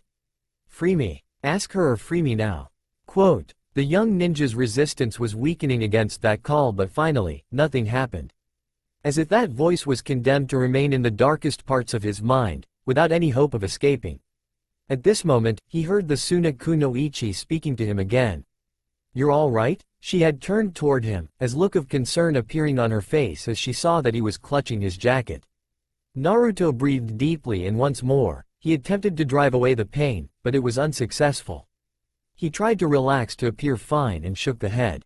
Yeah, I'm okay, he had said in an assured voice, and although Temari had some doubts, she finally seemed to believe him and turned back. However, the voice of his mind did not seem to accept this excuse and became even more intense. Whereas the real world blurred again, he saw something in the darkness. In fact, it was more this thing which was looked at him. All he could see were two eyes, two irises which were intensely gazing at him. I want to know, he heard. After a few moments, the image became blurred and he found himself back in the peaceful forest. It was the first time that it asked for something else than its freedom, but curiously, he understood what it had meant. He had thought of that but didn't see why he should speak about it, and yet Minato had told him that a reason was not always needed, so he made up his mind. Why? He started hesitantly. Temari felt that he wanted to say something and keep silent while waiting for him to finish. After a short moment, the young ninja began again more firmly. Why aren't you afraid of me? At first, that question left the kunoichi a bit puzzled, but she quickly understood what he had meant. He was probably talking about his eyes. It was true that the dark red color could be frightening. She sighed before answering. I know somebody who looks like you. Surprised by this answer, Naruto did not reply. A fresh breeze made their blonde locks quiver and in the sky, thin dark clouds began to cover the moon. I've always been with him and he had the same eyes as you. She continued. I'm speaking of their color but of the feeling they give. The feeling that they're indifferent to the world, that they're cold and lifeless. Temari had not said that out loud, but she had told him the truth. The blonde shinobi really reminded her Gaara. They were both young ninjas and seemed to have seen too many horrors in their short lives. Their cold gazes, their hard voices, nothing of that belonged to childhood anymore. But on another side, the two boys were different. Her brother had a dangerous aura and an unstable mind that Naruto didn't possess. The shinobi of Konoha seemed more calm and yet, even darker than his alter ego of Suna. At this moment, an idea popped in her mind. Maybe her teammate was also a Jinchuriki. Temari thought of asking him, but as he stayed silent, she decided against that. It was not something to take lightly and he should be the one to decide if he wanted to talk about that or not. The girl put her fan away and after glancing a last time at the ninja in the tree, she went a little further and continued to watch the surroundings. The end of the night passed slowly. 3 or 4 hours before dawn, Kakashi took their place. If he was surprised to see them here, he didn't say anything. But inside, he was smiling. Minato would surely find that very interesting. The ninjas walked all day, alternating between the branches in the forests and the desert roads in the plains. When he could, Naruto trained again to master the Rasengan. Temari also seemed to take interest in it and tried to help him, which pleased the Yondaime. But despite his numerous attempts, he did not succeed. The afternoon was almost ending when they arrived at Narida. The kunoichi had gave them a short description of the city. It possessed several famous monuments of caves and it was well known for its hot springs and its traditional inns. The shinobi stopped in one of them, before going out to explore the city. Let's spread in groups of 2. The yellow flash suggested, "You're coming with me, Kakashi?" He asked his student, leaving the young people without any choice than pairing up. Minato found that the 2 blonde kids went well together and he hoped that this kunoichi, who seemed to understand Naruto, could have a good influence. The 2 ninjas went down in the streets of Narida, seeking information and if possible the real Tsunade. They crossed the entire southern district without finding anything. Temari had understood that Tsunade and her assistant were having a touristic trip and then decided to search in the old town, the historical heart of the city. The kunoichi had heard something about famous monument, the Himeji-jo, 6, and they started there. A few minutes later, the 2 ninjas arrived on the esplanade of the Himeji castle but the problem was that there wasn't any castle. Instead, there was a huge mountain of ruins that several teams of workmen were clearing. Temari stopped one of them. "Excuse me, what happened here?" The worker stopped, putting down his wheelbarrow full of rubbles. "You're tourists, kids?" "Yes," the kunoichi answered, not willing to complicate their situation. "Well, you're not lucky. The castle was destroyed yesterday." "Why? Because of an earthquake?" "Not really. In fact, nobody really knows why. There are some who say that an enormous snake came out from the foundations of the building. Others who affirm that a ghost with yellow eyes casted a spell to break down the castle. And others who thinks that both of them appeared in the same time." Quote, "Still talking nonsense to the tourists?" It was another workman who had spoken, then he turned to the young ninjas. "Hey kids, you shouldn't believe those silly stories?" "Silly stories?" The first man protested. "There are at least 100 witnesses." The others simply shrugged. 100 blind men, yeah. I'm telling you, the truth is that the foundations were too old. The castle could have broken down any time. It just did it yesterday, that's all. The witnesses, as you say, maybe saw a snake when the smoke flew away, nothing more. How could you see a giant snake in the dust? You must be kidding. Quote, the kunoichi managed to slip a "Thank you very much," which was hardly noticed and the 2 ninjas walked away while the workmen continued to argue. Temari and Naruto went down in a street which led towards the town center area and talked about the information they had just received. "What's that story about a snake?" Temari muttered. Naruto had immediately recognized the one behind this disaster. Orochimaru. It's him who made the building collapse. He revealed. "What? How do you know that?" "When he attacked Konoha, he summoned 3 giant snakes. And then the description of the yellow-eyed ghost also fits him." This news deeply worried the kunoichi. Kase and Otto were now enemies. The presence of Sound Village's chief on their territory could only be bad news. "I must inform Suna about that, they might not know. Let's return to the inn, I must go back." The young boy nodded and they walked faster. Arrived at the inn, Temari gathered her things and was going to leave. The ninjas saw a dog stop in front of them. Curiously, it was wearing some kind of jacket but also the Hite-8 of Konoha. And what was even more surprising was to hear it talk. "Hi, I come on behalf of Kakashi. My name is Pakun," he said. "You're a summon?" Naruto asked, and the dog nodded. "What's going on?" "Kakashi sends me to tell you that they found the Sannin. They're waiting for you in a bar in the northern district. Come, I'll show you the way." Temari interfered. "I can't go. I just learned that Orochimaru came here and I'm aware of that." Pakun cut. "Apparently, Tsunade-sama has something to do with that. But I don't know much more, so come, they'll explain you the details." The kunoichi seemed to hesitate, a little bit surprised by those revelations. 1 hour or 2 shouldn't delay you that much and it's better to back to Suna with the maximum of information. The blonde shinobi said. The girl just thought about that for a few seconds. "Yeah, you're right." She turned to the dog. "Okay then, let us. Yash, follow me." After that, the 3 ninjas left again toward the city. A few minutes later, they arrived in front of a restaurant. Pakun brought them at the entrance and then left. disappearing in a small cloud of smoke. When they entered, they spotted their teammates at the other end of the room. The four people raised the head at their arrival. "Ah, Naruto, Temari, there you are. Come, sit down," Minato offered. They took a chair, and because the table was a little bit too small for 6 persons, Naruto sat down slightly behind his teammate. In front of them was a brown-haired young woman, wearing a black kimono with beige edging. She introduced herself as Shizune, the Sannin's assistant. Beside her was Tsunade. She glanced at the young ninjas for a few seconds but quickly looked away before drinking her cup of sake in one shot. Her cheeks were already a little red and she seemed in a dreadful mood. Minato tried to go back to the conversation they had started. "So Tsunade, what is your answer? You must understand that the village needs you. Please, nobody can't do it anymore." The kunoichi had still a mind clear enough to not call him Minato, but her voice truly expressed her annoyance. "I said no, Arashi. You could get along without me as you did during all these years. I don't see why I should return in this damn village." "Tsunade-sama," Shizune whispered, looking saddened. "I don't want to be Hokage." The Sannin continued while pouring sake in her cup, her eyes unfocused. "Only fools or idiots would like such a job. They dream to be Hokage, they fight for it, and at end, they just lose their life. To give everything for the village, what a silly way to die." The ninjas were somehow shocked by those words. They denied the very foundation of the job of Hokage and shinobi. Minato seemed hurt by what he was hearing. "How can you say that, Tsunade?" She did not answer. "Why don't you go and ask Jiraiya? He's even more unreachable than you. And besides, it's not him who was chosen by the council and the daimyo. The one they appointed is Senju Tsunade. I already told you no.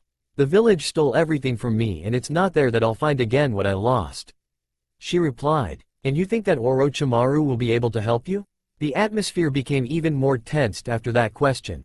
Sannin slowly put down her cup, glared suspiciously at Arashi. "What makes you think that he has something to do with that?" "It's useless to deny it, Tsunade. I'm sure of my information." Before finding the Sannin, they had met Shizune and the young woman had had enough time to tell them what had happened the day before. "I have nothing to say to you." The blonde kunoichi finally sighed. Hearing those words, an angry voice rose among the ninja. It was Temari, and although she was doing her best to stay calm and polite, she couldn't remain silent anymore. "Excuse me, but you cannot keep that for you." Tsunade looked at her. "I know you, you're one of the kunoichi guarding the frontier. What do you want, brat? Otto number Kuni betrayed us. We have to know what Orochimaru is preparing against K's. You must tell us." The girl had stood up and hit the table with her hands. Sannin shrugged and took again her cup. "If that can reassure you, they're not preparing anything. He's only after me." "What? But the shinobis of Otto? They're doing that for themselves. After all, most of them are missing nins and they only seek revenge. Orochimaru just let them do. They're only a small part of his troops, and this way, he allows fear to persist on K's. The Council of Suna knows it." Shizune added. "We already sent them a message." "Oh, I see. I guess it's okay then," Temari said, slowly sitting back. She was not completely reassured, but those two kunoichi seemed to be telling the truth. Watching her behavior, Yondaime could only smile. She was an admirable ninja who was truly worried about her village's sake. If only the other blonde kunoichi could act in the same way. Once more, he tried to persuade her. "And about Konoha, you could think again, Suna. I'm finished thinking." The Sannin cut, suddenly putting down the bottle of sake. "You're wasting your time, Minato, I won't change my mind." Saying that, she stood up and left the restaurant, stomping. The ninjas, surprised by her sudden departure, turned to Shizune, who sighed deeply. "I'm sorry. She's like that since yesterday. The meeting with Orochimaru reminded her very bad memories." Temari and Kakashi wondered what she meant, and Minato wiped his face with his hat. He seemed a little tired. "I should have been more tactful, I was too direct." The brown kunoichi gave him an encouraging smile. "We just need to give her some time." Then she changed the topic of their conversation. "How long have you been searching for us?" Minato was drinking, so Kakashi answered her. 3 days. Before coming in K's, we passed by Haneda. The bad luck of Densetsu no Kamo really helped us." Shizune's sweat dropped. 1 million? She lost 1 million? She shook the head, trying to forget that misadventure. "You looked for the hotel where we stopped?" "Yes, and we found it."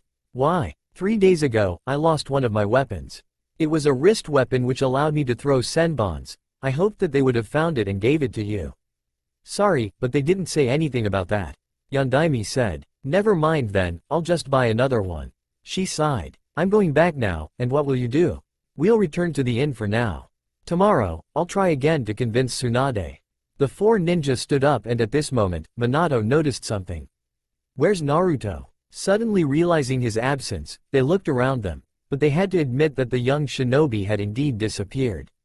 In the quiet streets of Narida, a young boy was walking toward the door of the city. Naruto had left discreetly, shortly after the Sannin, when Shizune had talked about those very bad memories. He was still unsure of the reason that had pushed him to act like this. Something had struck him in the words of Tsunade. When she had talked about the fools who dreamed to be Hokage, her dark eyes had seemed to betray what her voice was trying to express. They were filled with an indomitable light and gave him the same feeling that the ones he saw in his mind. It was a confusing coincidence, and the boy really wanted to know what mysteries this gaze was hiding. Naruto suddenly stopped. He wanted to know. He wanted it for himself? It was the first time that the young shinobi really wished to know. No, not the first time. He had felt the same thing when he had tried to master the Rasengan. Despite the ninja education he had received, which preached discretion above all, he had not been able to do anything but try again to show Minato. And now, he had slipped out of the restaurant to find Tsunade. I want to know, he whispered, as if he wished to convince himself that he was the one to think and that it wasn't something he had been ordered to do.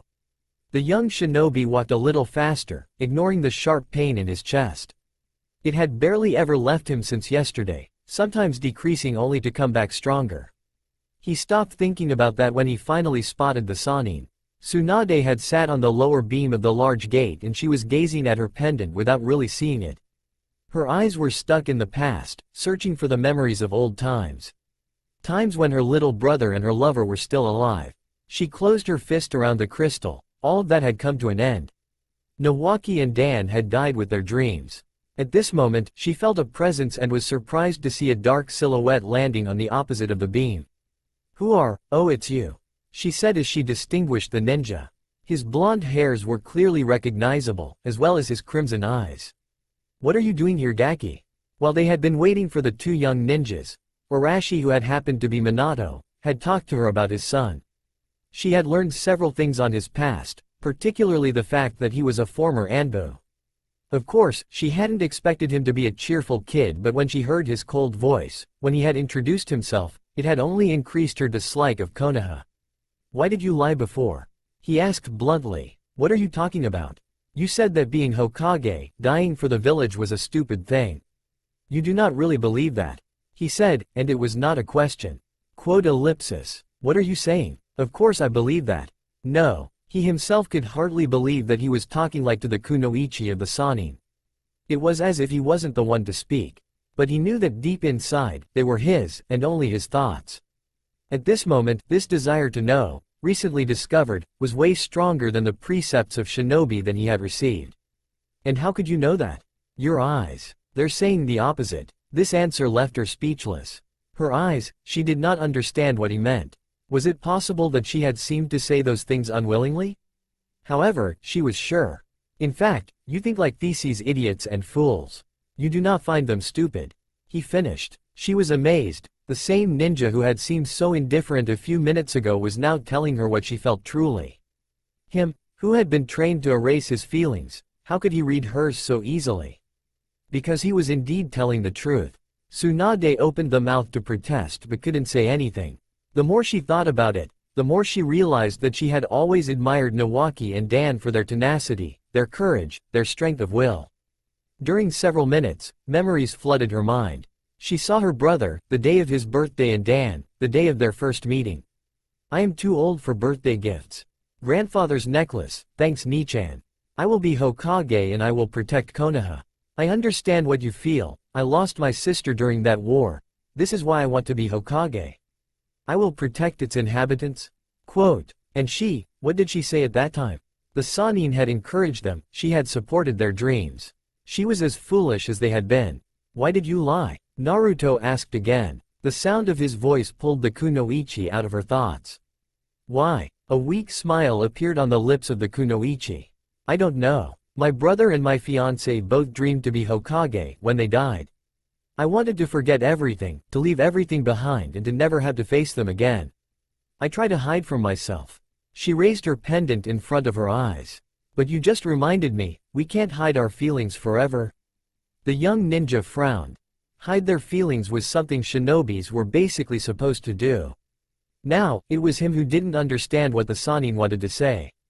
Feeling the voice weakening, he pushed it back again. Tell me, said Tsunade, turning to him. What is your dream? She asked him with a mix of concern and hope. Naruto had never thought of it, it was still a concept too foreign for him. He shook the head. I don't know. I see, she said in a soft voice. It saddened her to see that this young ninja, who reminded her Nawaki, did not even know what it was to have a dream. Now she really began to imagine how Minato could have been distraught when he had seen his son. She still remembered how happy he had been to know that he was going to be a father. Tsunade had now allayed her old memories, but she still did not wish to go back to the village. Naruto had received the answer to his question, but it was a story of feelings that he couldn't really understand. Thank you for answering me, Tsunade-sama, he said, slightly bowing the head. The Sannin was surprised to be called like that. His father only used Tsunade or Ba-chan when he wanted to tease her. She stood up and affectionately stroked his blonde hairs. You can call me Tsunade, Gaki. Hi. He moved to jump off the beam, but as soon as he turned back, she called him again. Naruto. She had crossed her arms and gave him a warm smile. Thanks. After that, she went down the gate and walked toward the downtown area. He wondered why she had thanked him but did not say anything and left in the opposite direction. To go back at the inn, which was at the border of Narida, he had to cross a huge park which was almost surrounding the whole town, and to go faster, he decided to cut through a long clump of trees. While he was thinking about the previous conversation with Tsunade as well as about the excuse he would have to give to Minato, he heard metallic clashes and felt waves of chakra. His ninja reflexes immediately came back and he began to run, silently hiding in the shadow. The noises were becoming stronger as he went further. There was no doubt now, a fight of shinobis was going on a few meters ahead. At this moment, he heard a feminine voice shouting the name of her just you. Kamaitachi. 7. Right away, an enormous gust of wind rushed into the clearing and he had to crouch and use his chakra to hold on the ground, otherwise he may have been carried away. He recognized the voice of Temari, and when the body of a ninja landed not far from him, he managed to see his Hite 8. It was signed with the symbol of Otto. He took out his 3 prolonged kunai and jumped on the trees. A few seconds later, he saw the kunoichi of Suna. She was facing the last 2 ninjas, but because they were close to her position, she had difficulties to use her wind just you, which were mainly long-range techniques. She still managed to defeat the most distant, and on his side, the young shinobi used his kunai to appear behind the second and kill him with a precise blow in the back of the neck. Temari turned round at the sound of a flash, was relieved to see her teammate. It's you, Naruto? Where have you been? The kunoichi did not even leave him time to answer. Whatever. For now, we have to find the 2 others. The ninjas of Otto ambushed us at the exit of the city. We were separate, but they should not be very far. Okay, which direction? Quote, I think I saw Kakashi near the inn, but I couldn't follow Arashi. I'll try to find him. Can you search for Kakashi? No problem. After this short exchange, the 2 ninjas left in different directions. Naruto came from north, the city was at the west and the inn was at the east. He had not heard other sounds of fights on his way and doubted that the ninjas would go back besides the crowded city. Temari would take care of the inn area, so he decided to continue straight toward the south. It quickly appeared to be a good choice because only after 2 or 3 minutes, another battle came in sight. A relatively important group of ninjas was attacking a blonde-haired shinobi. Naruto hadn't been located yet, so he used this advantage to surprise them by throwing several kunais, shurikens and senbons, which mortally struck the shinobi who were standing far of Yondaime. Watch out, there's another one. An Otto nin shouted before being killed by a kunai in the neck. Both shinobi of Konoha used this moment of panic to eliminate several opponents. Naruto, you're okay? Minato called when they were near enough. Yeah, your jutsu? They were now back to back and faced a circle made by almost 50 enemies. I know, Yondaime whispered. One of them had his body covered with black marks. He managed to hit me with a strange genjutsu and I lost control of the henge. I killed him, but I have the feeling that they were aware that I was Yondaime. How could they know? No idea. Probably Orochimaru's doing, although I don't understand how he would know. 8. For now, we have to deal with them. The two blonde ninjas threw their kunais and saying in the same time, Hiraishin no jutsu, they attacked together. The fight was intense. Yondaime and Naruto were very strong, but the shinobis of the sound were, though, well trained and fought furiously. The former was starting to be short of breath, but his blows didn't get weaker. The three-branched kunai had slipped out of his hand when a ninja had thrown out an enormous Sweden just you, and he did not know where it had fallen. Because the use of the Hiraishin asked him to know the weapon's position, he was forced to use normal kunais. 9. After several minutes of fierce fighting, Naruto began to see the number of his enemies decrease significantly. He used a speed technique, Kase Tsurugi no Jutsu, and managed to defeat 3 of the 4 remaining ninjas. For the last one, he had another idea. He gathered his chakra in his right hand and created a blue sphere. Rasengan, he shouted, hitting his opponent in the stomach. The shock sent him hurtling to the ground a few meters away. Naruto hadn't mastered completely the technique, but judging the aspect of the shinobi, the exploding sphere had been enough to defeat him. The young boy caught his breath again after the battle and glanced at his father, who was fighting further in the woods. His heart almost missed a beat when he saw the scene. Minato had almost finished and was now dealing with his 30th opponent. What he had not seen was a ninja with black marks that he thought and who should be dead, going to attack him in the back.